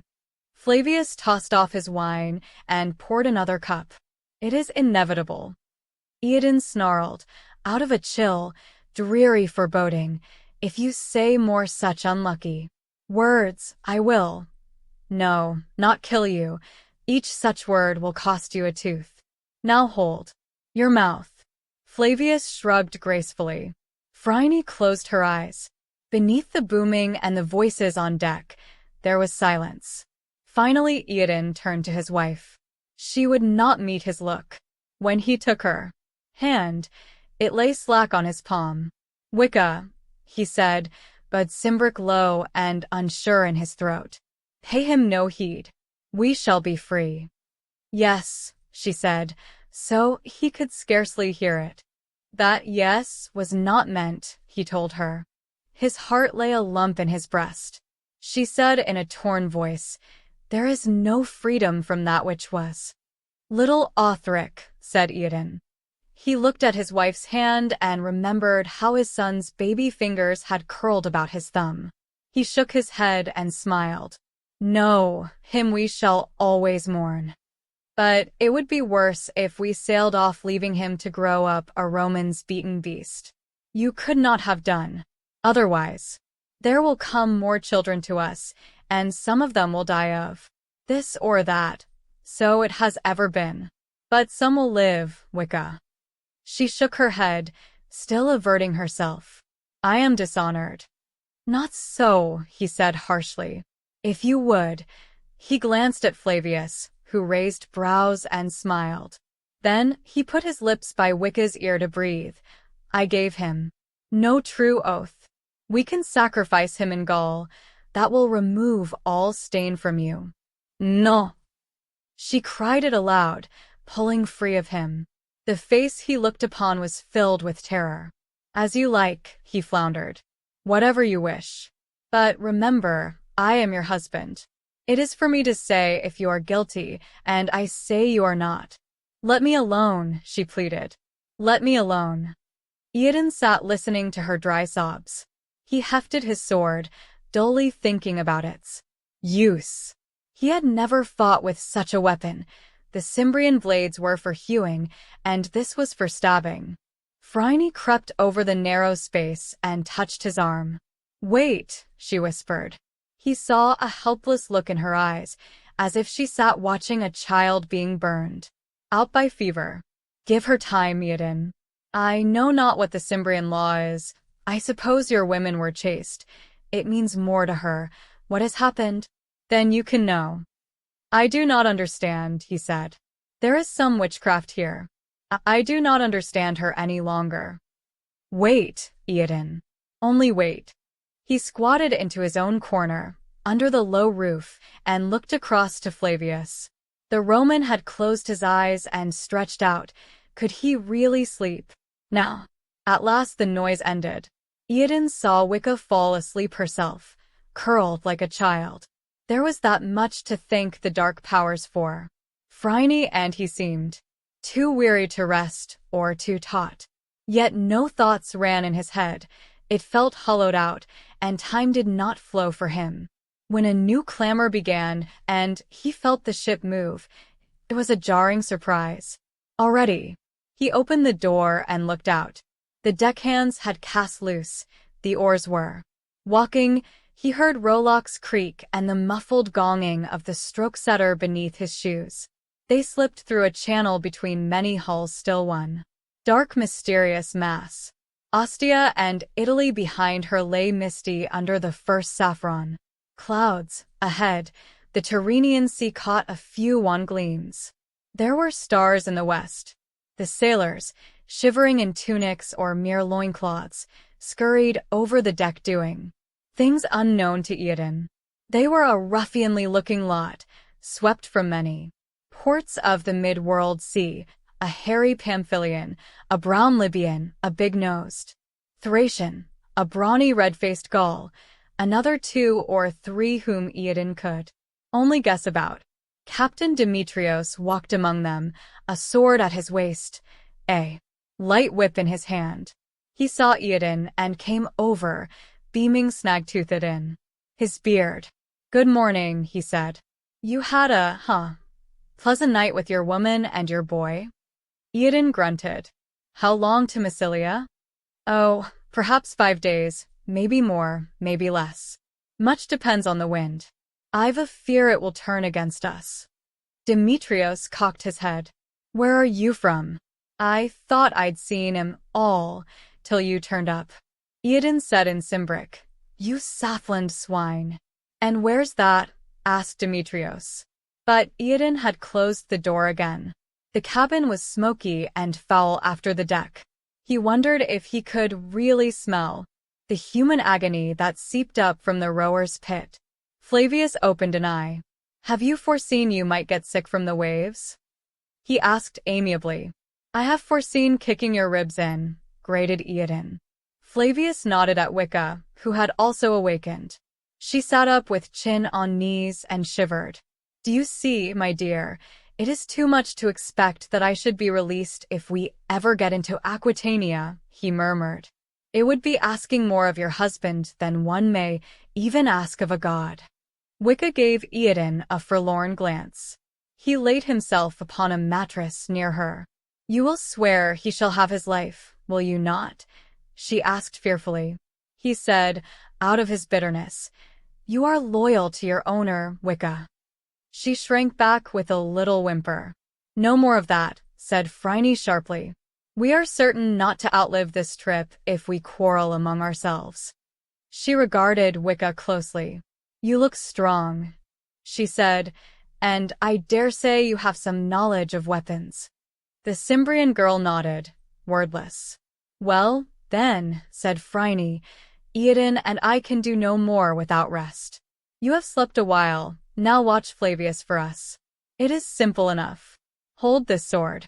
Stay out of his reach. If he makes a suspicious move, call us. If it looks as if he might escape, stab." Wicca took the heavy blade. "That much, yes," she said in the Cimbric. Eodin laughed, without mirth, but not uncomforted.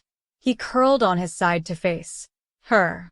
The last sight he had, before sleep smote, was the unsure smile with which she looked at him. Her scream wakened Eodin. He sprang to a crouch. He had a moment's glimpse of Flavius' tall form stooped beneath the roof. The Roman was at the door, and Wicca was plunging toward him. Flavius kicked out. He got her sword-bearing arm. She cried aloud, fell, and tried to seize his feet. He fumbled with the latch, kicking her again. Eodin roared and sprang, but it was too narrow a space. He stumbled over Wicca. Phryne had just come awake. Sleep spilled from her, and she grabbed for her knife. Eodin picked himself up from his entanglement with Wicca as Flavius got the door open. Eodin rushed for him. They went backwards out on the deck. Eodin reached after Flavius' throat. The Roman's knees were doubled up before his stomach. He straightened them, enough to fend off the Cimbrian, rolled over and shouted, "Help! Captain! Slave mutiny! Help!" Eodin grasped for him, missed again, and saw the Libyan sailor's legs pounding. Up. The Libyan was swinging a club. Eodin scrambled back from the blow and bounced to his feet. The Libyan yelled and raised the club high. Eodin's fist leaped, and he felt bone and flesh crunch under his knuckles. The Libyan choked and sat down. Wildly, Eodin looked toward the bow. He had a glimpse of sea that sparkled blue beneath the sun close to noon. The ship rolled gently, but to an opposing wind, they were still only oar-powered. The land was a thin streak to starboard. Flavius stood in a knot of men under the forecastle, pointing back to the cabin and yelling, "Give me that sword," bawled Eodin. Phryne came out with it. The wind rumpled her short dark hair. The sun blinked on her knife blade. Her tilted face looked forward in the calm of hopelessness. "No," Wicca sobbed behind her, saying, "There are worse endings." "Kill me, Eodin." "No," he cried. "Come, follow me." By the bull. He lifted his sword and ran aft. The sailors in the bow milled, unsure. Demetrios exhorted them. Up on the poop, the steersman gaped and let go his oar. The ship heeled as the wind brought it about. Eodin stumbled, regained his feet and reached the hatch he wanted. It stood open. The stench of the grave boiled from it. Even in that moment, he was close to retching. But, down in there, he rapped and sprang first, ignoring the ladder. He struck a platform where the gong beater stood, staring, mouth open like a fish. Eodin stabbed once. The gong beater screamed, caught at his belly and sank to his knees. Eodin looked down the length of the pit. Overhead was the main deck. Before him was an oblong well, with 10 benches on either side and a man chained to each. He could not see them as more than a blur, here a bleached face, there a tangle of hair. A catwalk ran down the middle, above the seats.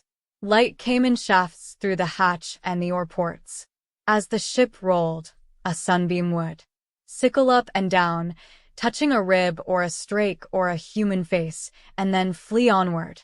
It was noisy here. Timbers groaned, waves slapped the hull, rowlocks creaked, chains rattled. The overseer came at a run along the catwalk. He was a big man with a smashed, hating face. He was bearing a whip with leaded thongs and a trident for prodding. Or killing.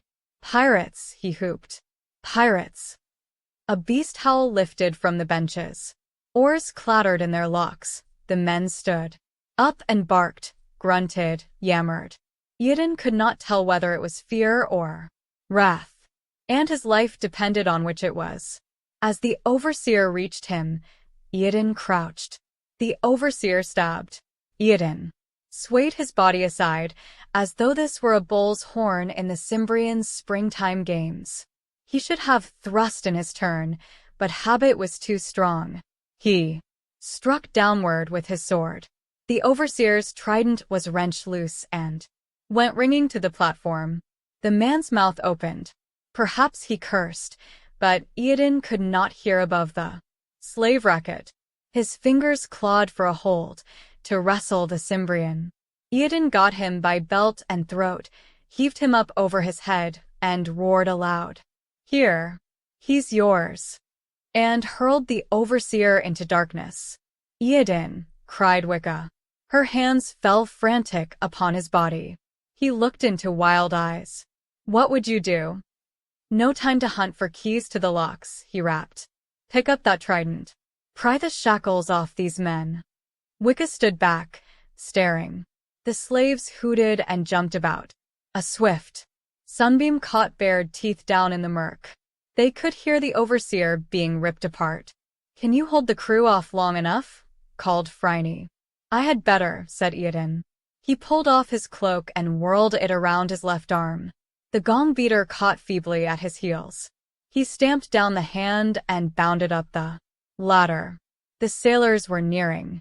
All of them had weapons, such as were kept against pirates.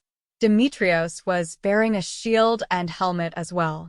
Flavius was walking beside him. "There he is," bellowed the captain, and feet thudded on the planks. Eodin went down again and waited. There was grunting and cursing at his back. Once the girls had a man or two free, it would go faster.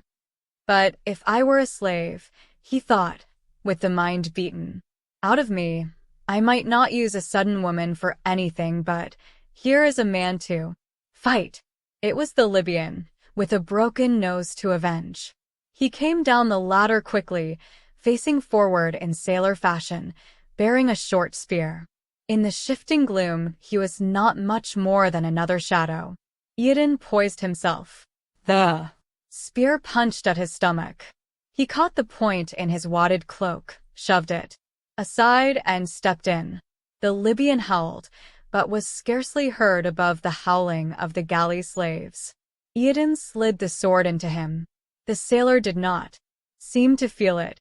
He backed against the ladder, pulled his spear free, and struck. Eodin did not quite sidestep it. The edge raked his shoulder. As the Libyan moved in, Eodin chopped at the wooden handle of his enemy's weapon. Roman iron bit, he caught it. The Libyan wrestled him for the shaft. Eodin jerked. The Libyan lost his balance, slipped in his own pouring blood, and fell into the pit. Eodin glanced up. The sky in the hatch blinded him. He could only see that someone was looking down. As if from far away, he heard Demetrios throw a kettle of boiling water. "He cannot withstand that." "He can retreat onto the catwalk," said Flavius, "and come back to meet the next man we send." "No. Let one sailor carry that kettle down the ladder. The barbarian cannot attack him without being scalded.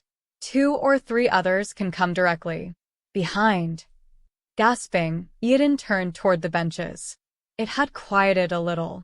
He heard links clash in the darkness. A staple screamed as it was torn out of a timber.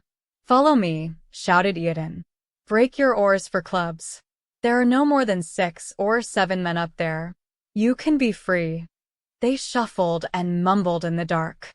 He glimpsed a few who had been released, holding up their dangling chains in a dull, wondering way. They were loathsome with sores and scars. A voice yelled back to him, "We can be crucified no more." "They have swords," another whispered. "They are masters." Eodin shook his red blade high and yelled in rage, "Is there even one man among you?" A moment longer, then a booming from the foul night before him. "Get these god-rotted irons off me, boy, and you'll have at least 2 more hands."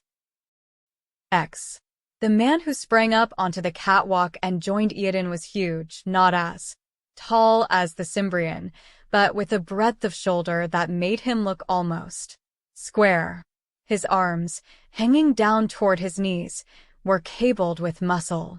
His hair and beard were matted filth, but they still had the color of fire. Small blue eyes crackled under bony brows, the dented nose dilated, sucking air into a shaggy bow-legged frame clad only in its chains. He trumpeted at the darkness. "Hear me. You had courage enough to kill one stunned man, tossed down to you.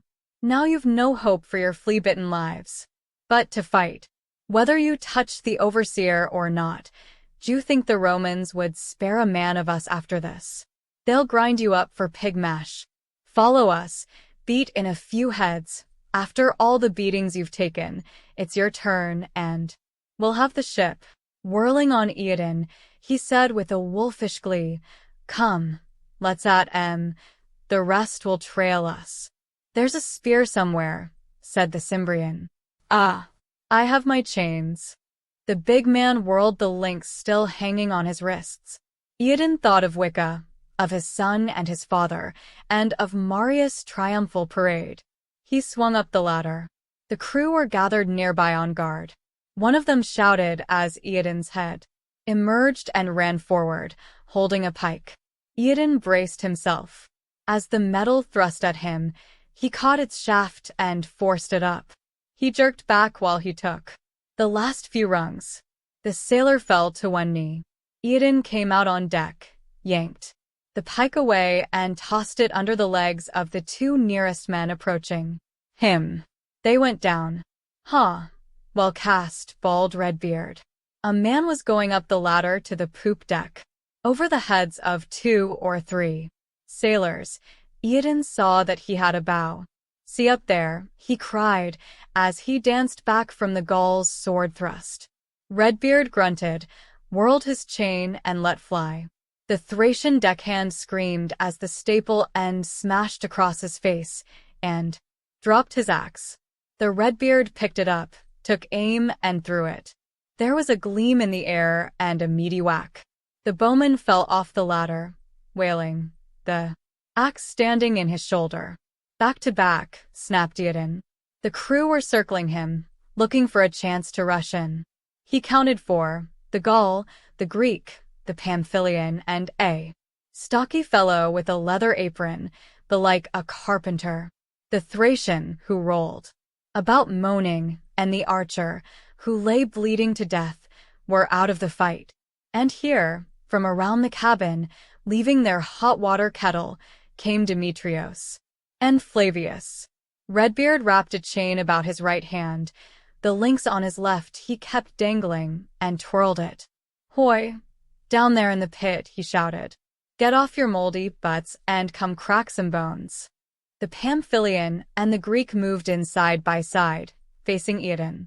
The first of them leaped about, thrusting lightly with his sword, not trying to do more than hold the Cimbrian's eyes. Then the Greek worked in from the left. Eodin's blade clanged against his. At once the Pamphylian darted close. Eodin could just whip his sword around in time to wound him and drive him back. It gave the Greek an opening. Eodin saw that assault from the edge of an eye. He got his cloak-shielded arm in the way. The Greek struck for his hip, but the thrust only furrowed Eodin's flesh. Then Redbeard swatted his chain-clad hand around, and the Greek reeled back. Eodin thrust savagely at the Pamphylian, who retreated. Redbeard batted the carpenter's pike aside with his right hand. The chain on his left wrist snapped forth and coiled around the Pamphylian's neck. Redbeard pulled him close, took him by an arm and kicked him down the hatch. "You puking brats," he roared into the pit as the sailor fell. "Do I have to send M to you?" Demetrios and Flavius were among their men now, only the Gaul, the Greek, and the carpenter. Eodin screamed and shook his sword at them. How who? "Form ranks," barked Flavius. "Best we get back under the poop," panted Redbeard. Eodin drifted aft across the deck, growling. 5 men left, no more. But they marched in a line, their timidity gone. 2 could not hope to stop them for long. The slaves came out. Not all had so much courage, perhaps 10.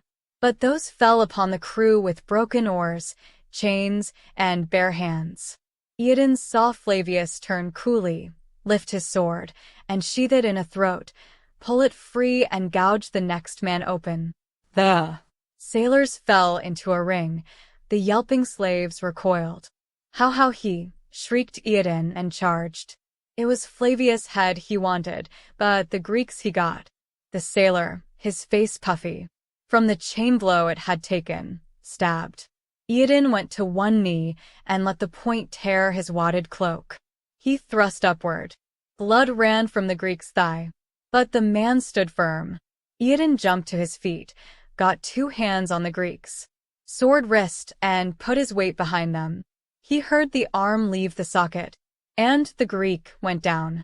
Eodin saw that the fight had departed this place. The slaves were clubbing loose. He followed. A rower emerged from below, saw the Greek and the Thracian lying helpless, and battered them to death. Eodin glimpsed Redbeard across the ship, locked bare-handed with the carpenter. Those were two strong men. The carpenter broke free and ran, pursued by Redbeard. Under the forecastle stood a rack of tools. As the carpenter picked up a hammer, Redbeard smote him with a chain, and the hammer dropped. Redbeard caught it in midair, roared, and struck the carpenter. But now the battle had ended. The Gaul had fallen, pounded to ruin. Only Flavius and the captain still lived. They fought their way aft, to the poop, half a dozen wounded slaves and 3 dead lay behind them. When they stood on the upper deck and defended the way with their swords, the mutineers fell back. For a while there was silence. The ship rolled easily. Waves clapped the strakes. Wind hummed in the rigging. The hurt men moaned. The dead men and the wreckage rolled about. But those were not loud noises, under so high a heaven. Redbeard went to the foot of the poop and shook his hammer. "Will you come down, or must I fetch you?" he cried. "Come if you will," said Flavius. "It would be a service to rid the earth of Latin as atrocious as yours." Redbeard hung back, glowering. One by one, the rowers drifted up to join him. Flavius arched his brows at them and grinned. His hair was flung disarrayed by the breeze, his tunic was ripped, and a bruise purpled one calf, but he stood as though in Rome's forum. Beside him, Demetrios mouthed threats and brandished his blade. Eodin went to the hatch. He heard the remaining slaves clamor down there, and a sickness choked him. By the bull, he thought, if those creatures have so much as spoken to Wicca or Phryne, the fish will get them, cooked. Oi, eschautit. Come up, we have one. Something stirred on the ladder, and then the sun caught Wicca's bright, glowing hair. She trod forth, dropping the trident in an unaware gesture. One leg showed through a rent in her gown. Her broad snub-nosed face was still bewildered. The blue eyes were hazed, as though she had not fully awakened. "Wicca," croaked Eodin. "Are you hurt?" "No." He flung his sword to the deck and drew her to him. "We have the ship," he said. "We are free." A moment only, her fingers tightened on his arms. Then she pulled away and looked over the blood-smeared deck. "Flavius," she whispered. "Up there." Eodin pointed with a stabbing motion. "We'll soon snatch him down." Wicca stepped aside. She shivered. "It does not seem real," she said in a child's high, thin voice. Phryne's boy figure emerged. She was holding a dripping dagger. She looked at it, shook her head, flung it from her, and bent shut eyes down upon clenched fists. Eodin laid a hand on her shoulder. He had been wild at thinking of harm to Wicca. Now a strange tenderness rose in him, and he asked very gently, "What happened, Phryne?" She raised a blind violet stare. "I killed a man," she said. "Oh, no more than that." Thankfulness sang within Eodin. It was not so little. She rubbed a wrist across her forehead. "I think I will have evil dreams for a long time. But men are killed daily." "He was a slave," said Phryne without tone. "Wicca and I went among them. She pulled out the staples, and I guarded her. This one man shouted and seized her dress. He would have had her down under the bench. I struck him. I struck him twice in the neck.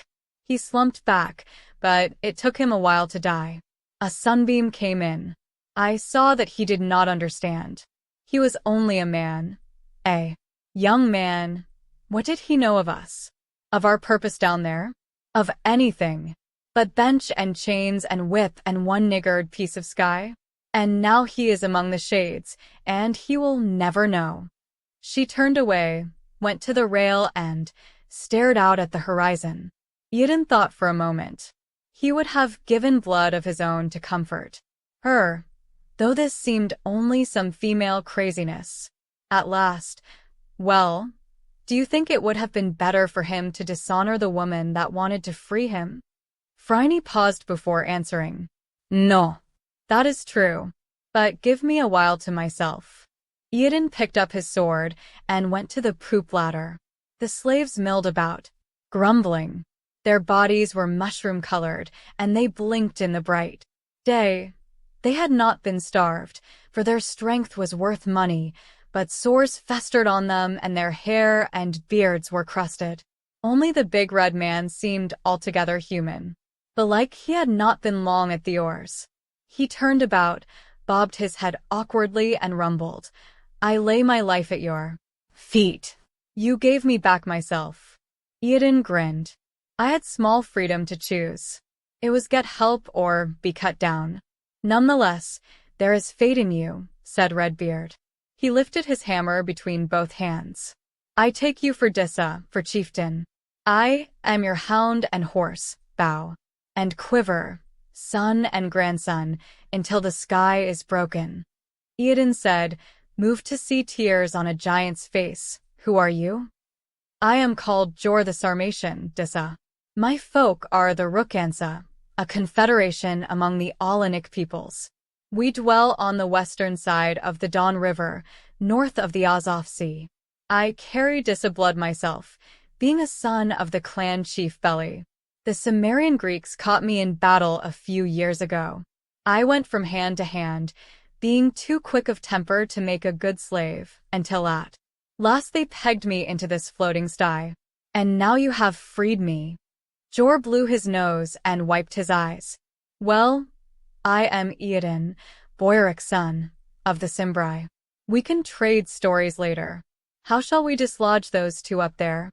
A bow would be easiest, said Jor, brightening, but I'd liefer throw things at them. Flavius went to the deck's edge and looked down. Iadon, he called. Will you speak with me? The Cimbrian bristled. What can you say to talk back your life? Only this. Flavius' tone remained cool. Do you really think to man a ship with these apes? They know how to row. Can they lay a course, hold a rudder, set a sail, or splice a line? Do you, yourself, even know where to aim to reach some certain country? Now Captain Demetrios has mastered all these arts, and I, who own a small pleasure craft, have some skill. Iadon, you can kill us if you wish, but then you will be wrecked in a day. There was buzzing among the slaves. The ship heeled sharply, under a gust, and Iadon felt spray sting his face. Phryne left the rail and came to him. I have not seen much of the sea, she said, but I fear Flavius is right. Iadon looked back along the deck, toward Wicca. She stood watching the Roman in a way he did not know, save that it was not hate. Iadon raised his sword until it trembled before his eyes. The blood running down the blade made the haft slippery. I had no real quarrel with any of the men whose blood this was, he thought. Then he regarded the sea, where it curled white on restless greenish blue, and the sky, and the far dim line that was Italy. He spat on the planks and called, Very well. Lay down your arms and be our deck officers. You shall not be harmed. What proof do you have? Snorted Demetrios. None, except that he wants to reach land again with his wife, said Flavius. Come. He led the way down the ladder. The rowers muttered obscenity. Two of them moved close, their pieces of oar lifted. Jor waved them back with his sledge. Flavius handed his sword to Iadon, who pitched it down so it rang. I advise you to assert your authority without delay. Flavius folded his arms and leaned against the poop, amused of face. You have an unruly band there. By now the remaining oarsmen had come on deck. Iadon counted them. All told, he had 16 alive, including Jor, though several of these had suffered wounds. He mounted halfway up the ladder. Hear me, he cried. They moved about, stripping the fallen sailors, shaking weapons they had taken, chattering in a dozen tongues. Several edged close to Wicca. Hear me, roared Eodin. Jor took Demetrios' helmet and banged on it with his hammer till ears hurt from the noise. Heed me now, or I throw you overboard, shouted Eodin. When he had them standing, squatting, or sitting beneath him, he began to talk. There was little art of oratory among the northern folk, but he knew coldly that he must learn it for himself this day if he wanted to live. I am Eodin who freed you, he said. I am a Cimbrian. Last year, having destroyed many Roman armies, we entered Italy. There our luck turned. We were beaten and I was taken for a slave. But my luck has turned again, for you see that I captured this ship and struck the irons off you, and I shall give you your own freedom back. He played for a while on the thought of no more manacles or whips, sailing to a land where they could find homes and wives or start out for their own countries. When he had them shouting for him, he was astonished. How easy that was. He grew stern. A ship without a captain is a ship for the sea to eat. Now I am the captain. For the good of all, I must be obeyed. For the good of all, those who do not obey must suffer death or the lash. Hear me. It may well be needful for you to row again, but you will row as free men. He who will not pull his oar is not chained. He is welcome to leave us over the side. He whose gluttony takes more than his ration shall be cut into fish bait to make up for it. Hear me. I show you 2 women. They are mine. I know you have been long without women, but he who touches them, he who so much as makes a lewd remark to them, will be nailed to the yardarm. For I am your captain. I am he who will lead you to freedom and safety. I am the captain. A moment's stillness, then Jor whooped. And then they all shouted themselves. Raw, clapped, danced, and held their weapons aloft. Captain, captain. Eodin leaned on the ladder, while the cheering beat in his face. Now, he thought drunkenly, now I can forgive Marius that he made a triumph. But the ship was bucking, drifting before the wind. While Jor went among the men, binding hurts and learning what skills they might have, Eodin conferred.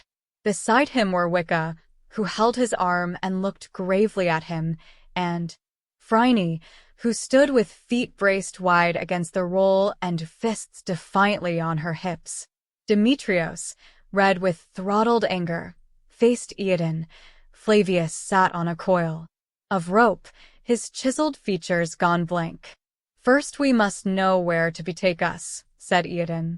I do not think we could sail unquestioned into Massilia harbor as we are. Could we put in elsewhere on the shore of Gaul, unseen? It's a tricky coast for a lubber crew, said Demetrios. Narbonensis is thickly settled, added Phryne.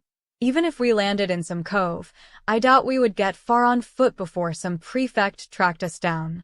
Her gaze went west, toward the sun. Indeed, nearly all the mid-world seacoasts of Europe are Roman. There is Africa, said Flavius. Phryne nodded thoughtfully. It struck Eodin. Why had he never noticed it before? With her hair so short, that the shape of her head was beautiful. Mauritania, she murmured. No, that is well west of us. A long way to go across open sea, with so tiny and awkward a crew. Numidia must be nearly south.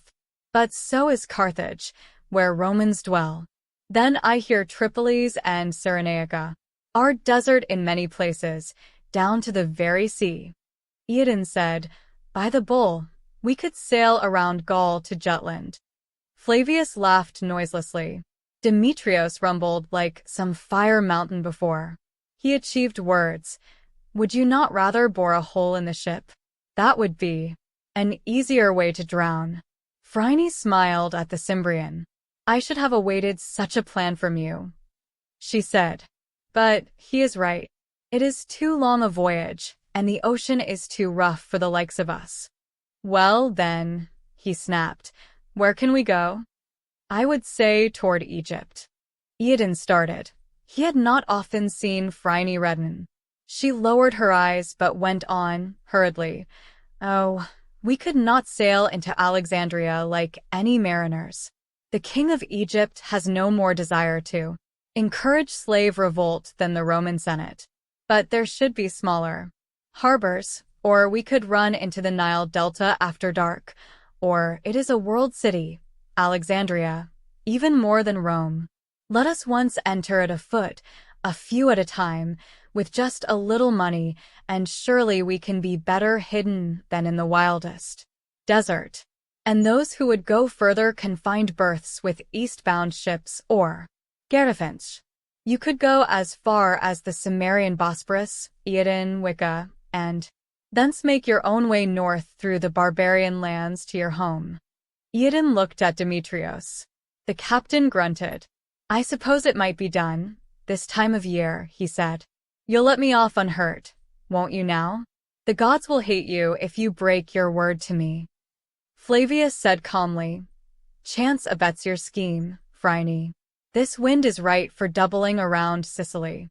Aden whipped his sword up, threw it so it stuck in the bulkhead, toning, and laughed. Then we sail. He found much to do in the next few hours. He had to organize the crew, giving duties to all the men. He had to visit the whole ship. He had to count the stores.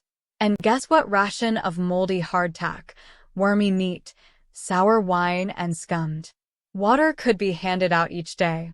His crew elected to sleep below, in the pit. Most of them feared sea monsters would snatch an unconscious man off the deck. A yarn often spun galley slaves to keep them docile. A cleared space in the forecastle peak was turned over to Jor, Flavius, and Demetrios, who must always be on call. The prisoner officers would stand watch and watch the whole journey, supervised by captain or mate. Not trusting himself, Aden said Jor would guard Flavius. Having cleaned the decks and gotten rid of the dead, they promised Neptune a bowl when they came ashore to pay for polluting his waters. The crew made some shambling attempt to become human.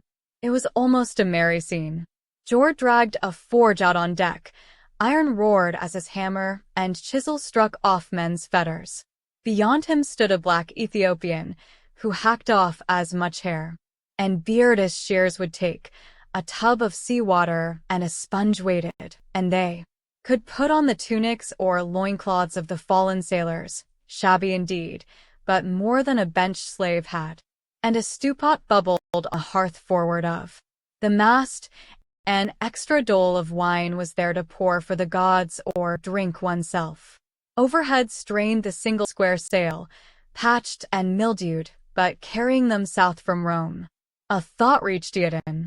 He said, dismayed, but Phryne, I have not found any quarters for you.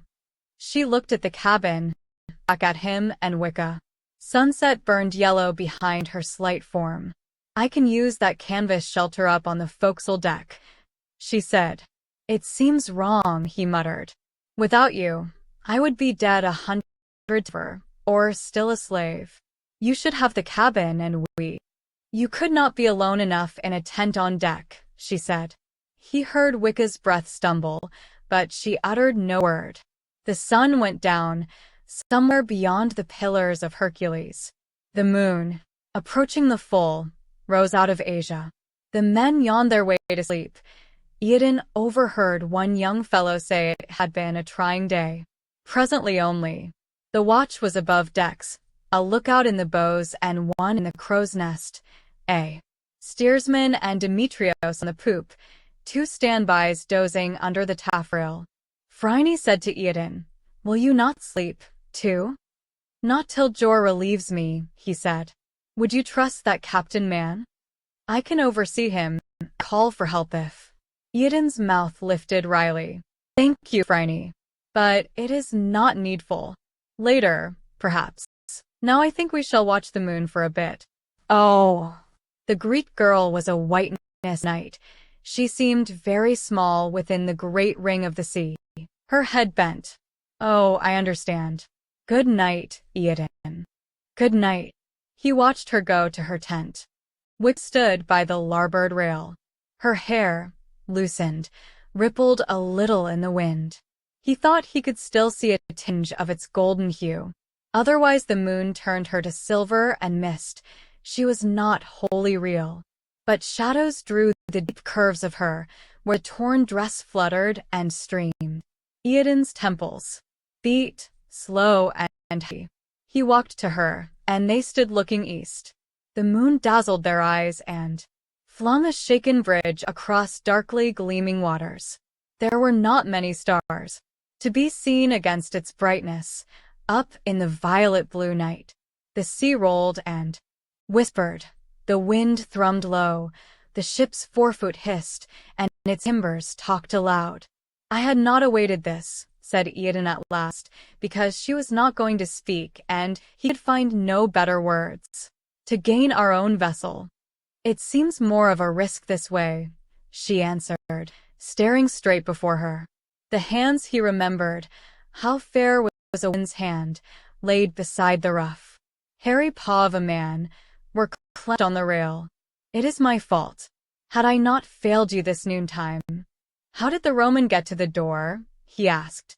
You could have called me, or at least put your sword in him, when he neared it, could you not? I tried, she said.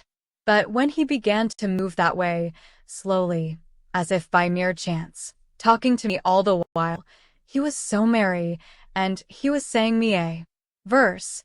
I did not want to. She took her head, her lips pulled back from her teeth, and she said harshly, once I attacked him, were not all our lives forfeit? Was it not to be done only if death stood certain before us? I waited too long, that is all. I misjudged and waited too long. You could have warned him not to move further. He talked all the time, his verse. I had no chance to. You had no wish to interrupt him, flared Eodin. Is that not the way of it? He was singing you some pretty little lay about your eyes or your lips, and smiling at you. You would not break the mood with anything so rude as a warning. Is that not how he used you? Her head bent. She slung to the rail and arched her back in the effort not to scream. Eodin paced up and down for a time. Somewhere out in the water a dolphin playing with the moonlight. There was strangely little wind to feel when you sailed before it, as though the hollow, murmurous canvas above him had gathered it all in. When he turned his face aft, he caught only the lightest of warm, wandering airs. It was a fair night, he thought, a night when the powers were gentle. It was a night to lie out with your beloved as you carried her home. Eodin said finally, with more weariness than he had thought a man's bones could bear. Oh yes. I too have learned somewhat of these Southlanders. They are more skilled and gracious folk than we. They can speak of wisdom, opening the very heavens as they talk, and their wit is like sunshine skipping over a swift brook. And their verses sing a heart from its body, and their hands shape wood and stone.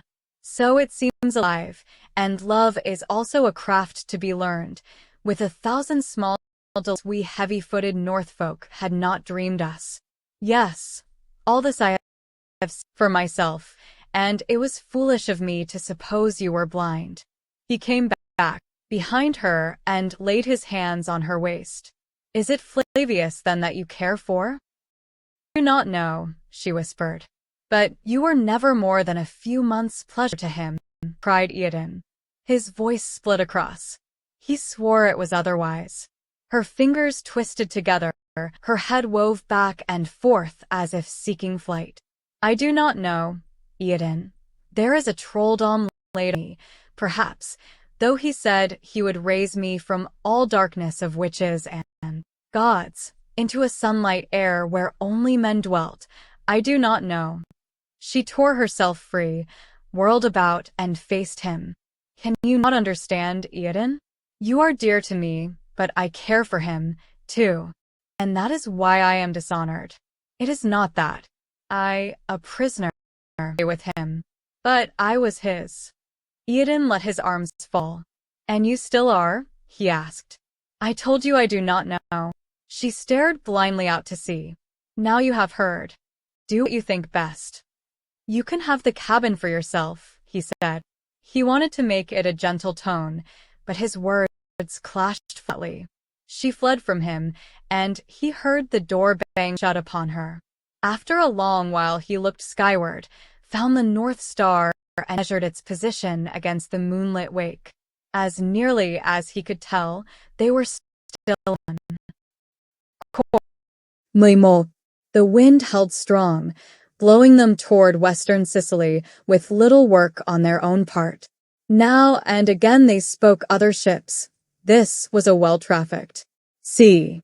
Iadon, whose height and accent could never be taken for Italian, followed Phryne's advice and told them he was a Gaul out of Massilia for Apollonia. And then they dipped under the marching horizon. That first day passed somehow. Iadon busied himself with Jor, learning what seamanship a surly Demetrios could pass on. He dared hardly speak to Flavius, but the Roman stayed in the forecastle most of the time the Cimbrian was on deck. Wicca kept her cabin, whelmed by sickness from the roughening sea. Had never before occurred to Iadon that the ills of the body could be merciful. Do you stay with her the voyage, he told Phryne. I will take the tent. She stared at him. He barked, as though to a slave. Do what I say.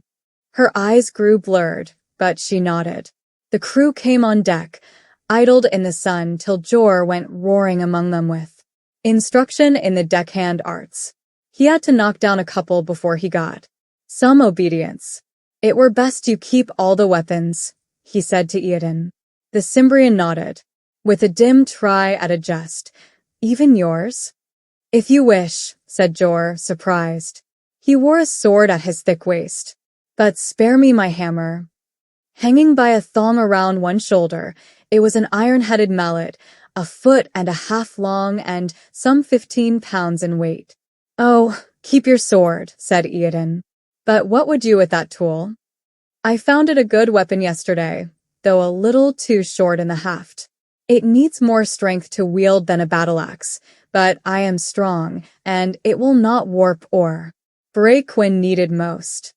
Jor's red-furred hand caressed the thing. And then, we of the Rookansa are a horse-loving folk who honor the smith's trade above all others. It feels homelike to carry a sledge again. And last, but foremost, Captain, this hammer broke the chains off me. For that it shall have a high place in my house on the dawn, and I shall offer it sacrifices. Iadon found himself warming to the Sarmatian. He asked further. The Alans were only barbarians in the sense of doing without cities and books.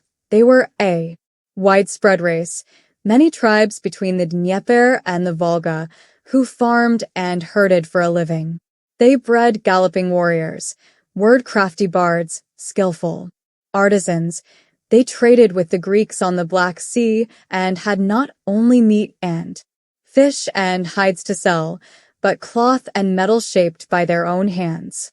Times are not what they have been in the lands of Azov, rumbled Jor. We are getting to be too many for our pastures. A dry year means a hungry winter. And the Greeks press upon us. It was in a raid on them that I was captured. Nonetheless, I am of high blood among the Ansa, and now you are my chief. You shall have a good welcome. I hope you will remain, but if not, you shall go where you wish, with gifts and warriors. Let us first get to your Don River, said Iadon. He turned from the Alan, knowing he hurt him by such curtness. But he could not speak of hope when Wicca lay farther from him than Rome from Cimberland. Could it but be judged by the sword, between him and Flavius? But death was no remedy, thought Iadon, and that knowledge, which he had not had before, was bitter within him. The day and the night passed.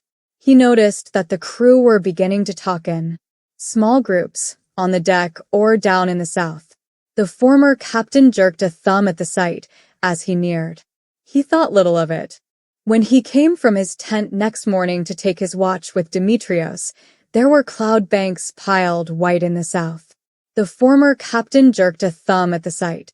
There you are, he said. That marks Sicily. We'll round Lilibium today. Then we'll have to come about on an east-southeast course. Don't like cutting over open sea myself, but we can't get lost very bad. Dare say. We'll raise Africa around Cyrenaica, then follow the coast to Egypt, and abandon the ship on some unpeopled beach, nodded Eden. He saw, of a sudden, that his crew was gathering under the poop. Some had been on deck already, now others emerged in answer to low-voiced hails. Only Flavius and the helmsman remained apart. Jor unshipped his hammer, walked to the poop's edge and looked down.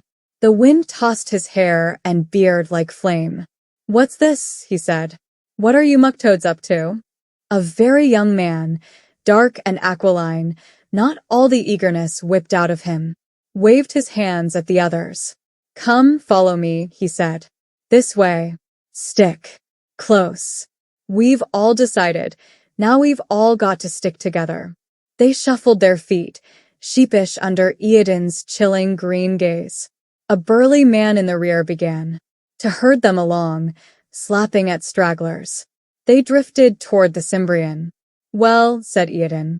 The youth ducked his head. "Master Captain," he began. "I am called Quintus. I'm from Saguntum in Spain. The men have chosen me, fair and open, by free vote, to speak for us all. And—" Eodin dropped a hand to his sword. The black eyes were uneasy beneath his, but there was a mongrel courage in them. "Master Captain," said Quintus, "we're not unmindful of being freed. Though none of us was asked, and some would not have voted to desert their posts, if it had been put to the fair democratic test. For mark you, master, it wasn't a very merry life, but you got your bread, and you rested ashore between voyage.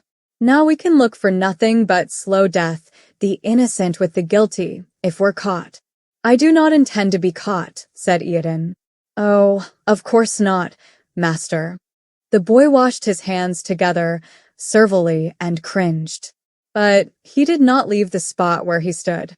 And behind the silent, shuffling mass, his big confederate held a piece of broken ore to prod the reluctant into place. "There is money aboard," said Eodin.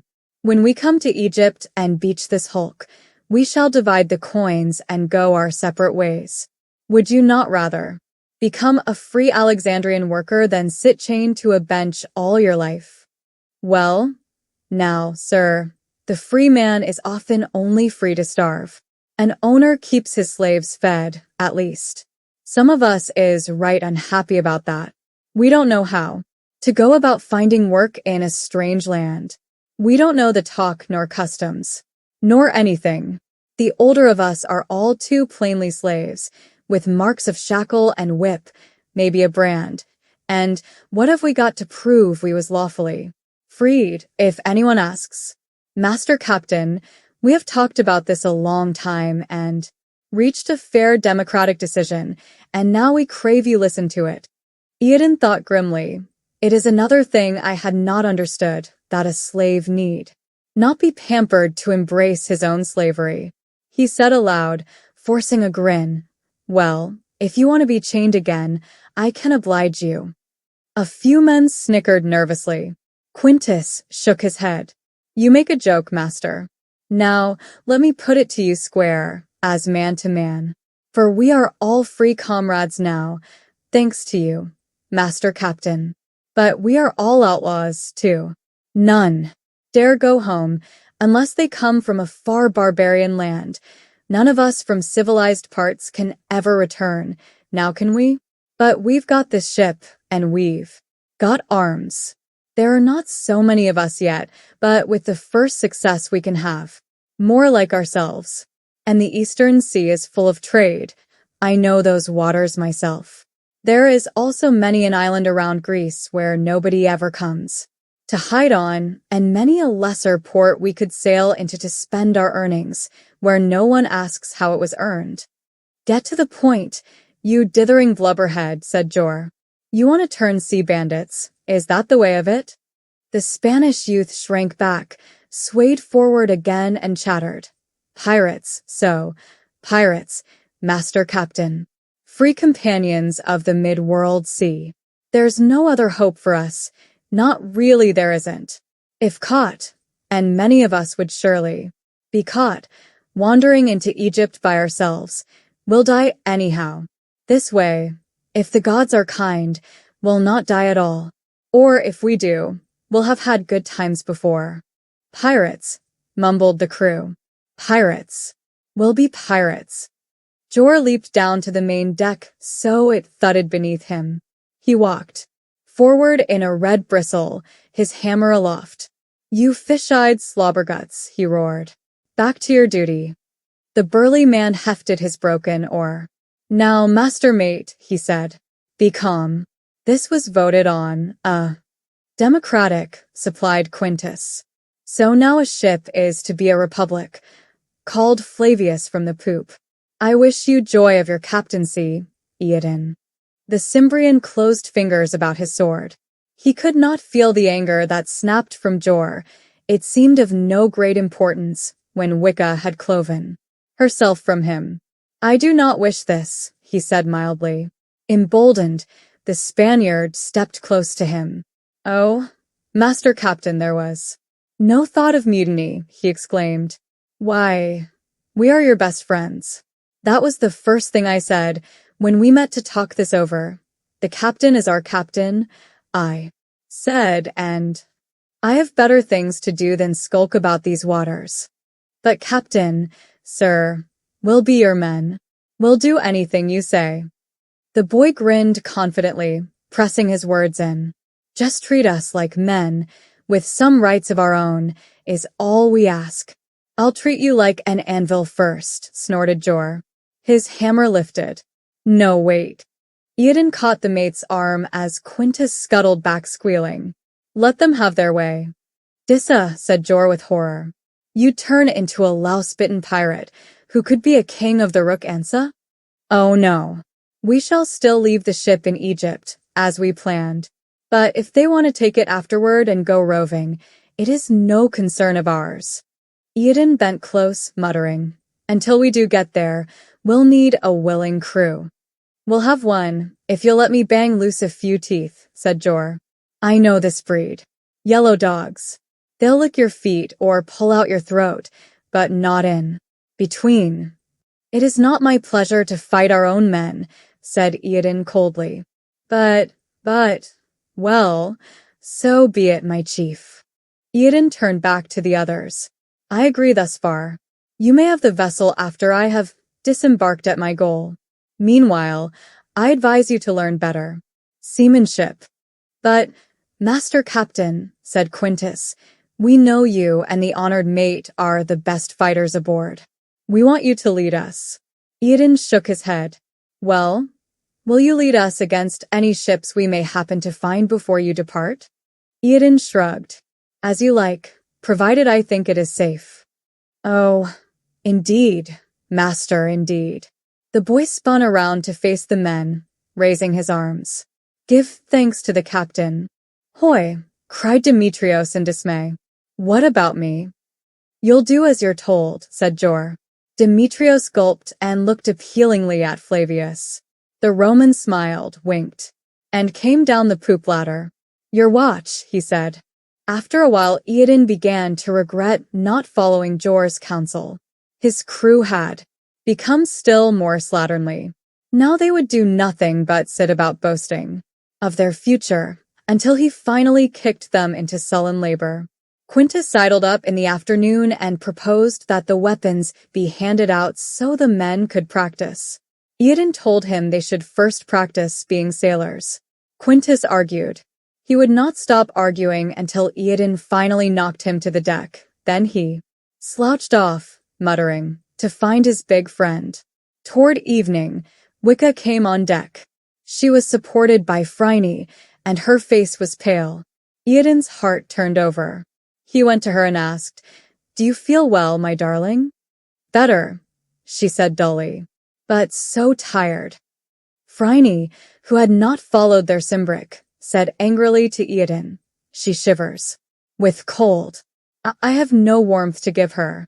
He said in the northern language, "Would you have me stay with you tonight, Wicca?"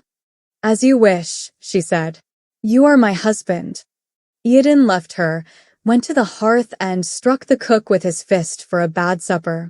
Presently Wicca returned to the cabin. Phryne sought Eodin. Was it only the sunset that reddened her eyes? She said in a jagged tone, I do not know what is wrong between you two. I can only guess. But I will sleep no more with her." "You can have the tent back, then," said Eodin bitterly, "and I will roll a blanket on deck, since it appears we must all be sundered from each other." "Before Hades, I wonder now if she may not be right," yelled Phryne. She stamped her foot, whipped about, and ran to the tent. She was still wearing the boy's tunic, bare-legged, for there were no women's garments aboard save Wicca's dresses, too large for her. Quintus, squatting by the rail with his friend, the big man called Narses, stared after the Greek girl and smacked his lips. Eodin paced the deck in wrath, wondering what unlucky thing he had done. Well, the night wind take them all. Phryne, who would not help his wife when she needed help, and Wicca, who had become a Roman's whore, and by the bull. No, he would not say that of her. If it were true, the only thing would be to cast her off, and he would not do that. He raised his hands toward the early stars. "I would pull down the sky if I could," he said between his teeth. "I would make a bale fire for the world of all the world's gods and kindle it and howl while it burned. And I would tread heaven under my feet and call up the dead from their graves to hunt stars with me, till nothing was left but the night wind." No thunderbolt smote him. The ship ran onward, dropping the dark mass of Sicily astern. The last red clouds in the west smoldered to ash and then to night. The moon stood forth, insolently cool and fair. Eodin had no wish to sleep, but he saw that Demetrios was dangerously worn, so he sent the man aft to rouse Flavius and Jor. "We can hold this course all night, they tell me," he said to the Allen. "The wind is falling, so we won't go too far. Call me if anything seems to threaten." Jor's small bush-browed eyes went from Eodin to the closed cabin door. He shook his head, and the moonlight showed a bemused compassion on his battered face. "As you will, Captain." Flavius hung back, well into the shadows. He did not follow Jor and the new watch aft until Eodin had departed. The Cimbrian rolled himself into his blanket forward of the mast, so the sail's shadow would keep the moon from his eyes. He sought sleep, but it would not. Come. Now and again he heard bare feet slap the planks, a man on watch or one come from below for some air. It was warmer tonight than before, his skin prickled. He cursed wearily, forbade himself to toss about and lay still. If he acted sleep, perhaps he could draw sleep. It seemed as though many hours went by. Surely the night was old. He opened one eye. The same stars, the same moon. It had only been his thoughts, treading the same barren circle. What use, he thought, was a kingdom, what use even was freedom, when there was scuffling, very faint, up in the bow. Eodin opened both eyes. Some noise, mice, no. It was heavier. He glanced aft. He could see Flavius and the helmsman, Jorblocky against the Milky Way. They had seen nothing, heard nothing. Indeed, it was very faint. Up in the crow's nest, the lookout stood gazing into nowhere. Well, no matter. The bow lookout would have cried any needful alarm. Eodin sat up. But where was the man in the bow? He remembered dimly that, yes, the Narses man had traded for that watch about sundown. Narses' hulking shadow did not show above the forecastle. There was only Phryne's tent.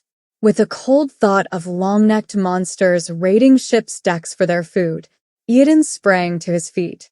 Sword out, he glided toward the forecastle. Up the ladder. The struggle was within the tent. Eodin howled and lifted its flap. Moonlight splashed Quintus' grinning face. He knelt on Phryne's arms, one hand over her mouth and the other on her breast. No one has to know, my beautiful, he had been whispering. Narza's knees held her thighs apart. He was just lifting her tunic. Eoden struck. He felt his blade grate along a rib. Narza's hands loosened. He straightened on his knees, plucking at the steel in his side. Eoden pulled it out, and Narza's coughed up blood.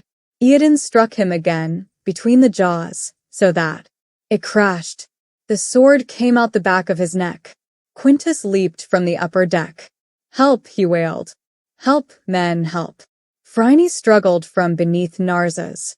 Her tunic was drenched black under the moon with his blood. Are you harmed? Croaked Eoden out of horror. No, she said in a blind, stunned fashion.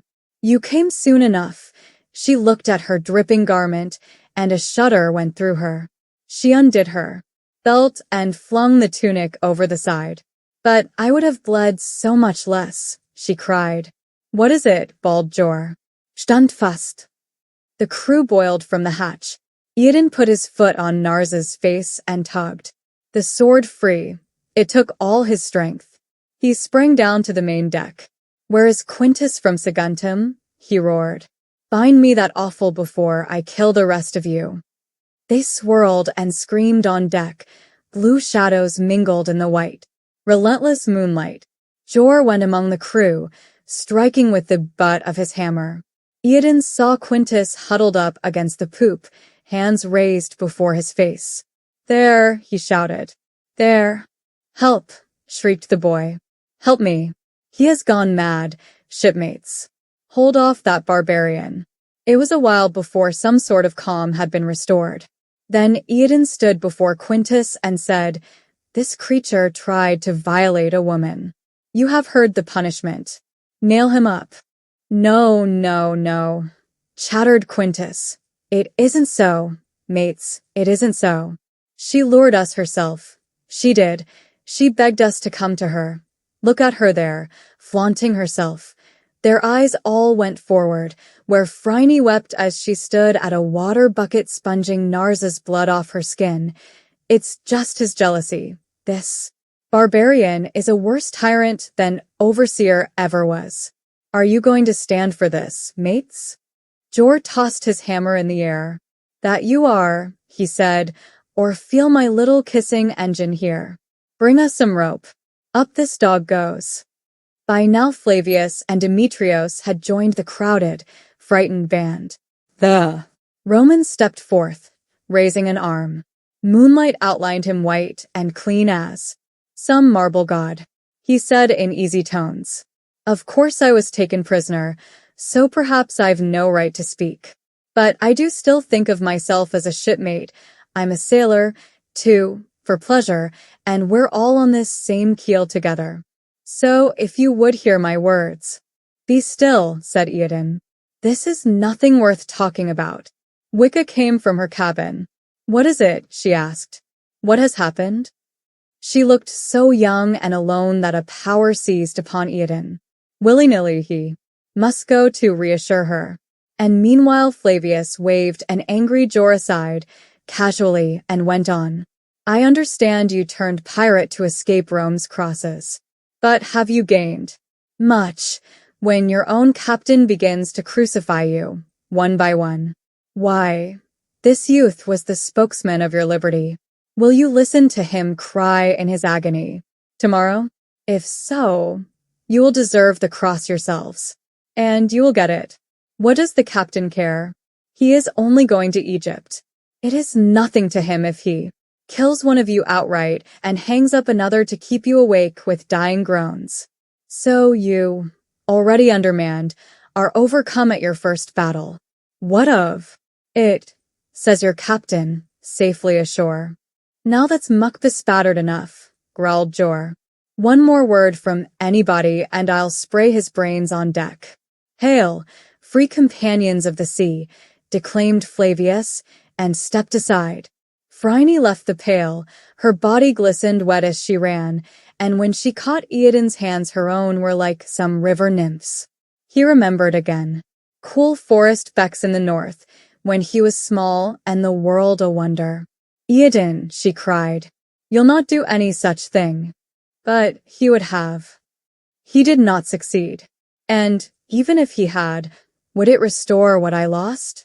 Eodin, I am the one wronged, and I should give judgment. He felt himself suddenly exhausted. O great dark bull, breathe sleep upon me, he said to her. Well, thus did we Simbrai set blood price.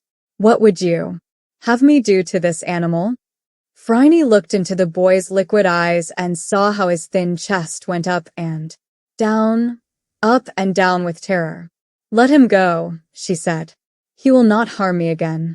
Quintus fell to his knees. I am your slave, bright goddess of mercy, he sobbed. Eodin snapped. Had you kept still, I would have let you go wholly free. You jabber too much. 10 lashes. Wicca's lips thinned.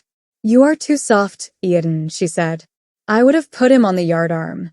He checked a cruel retort and walked from her.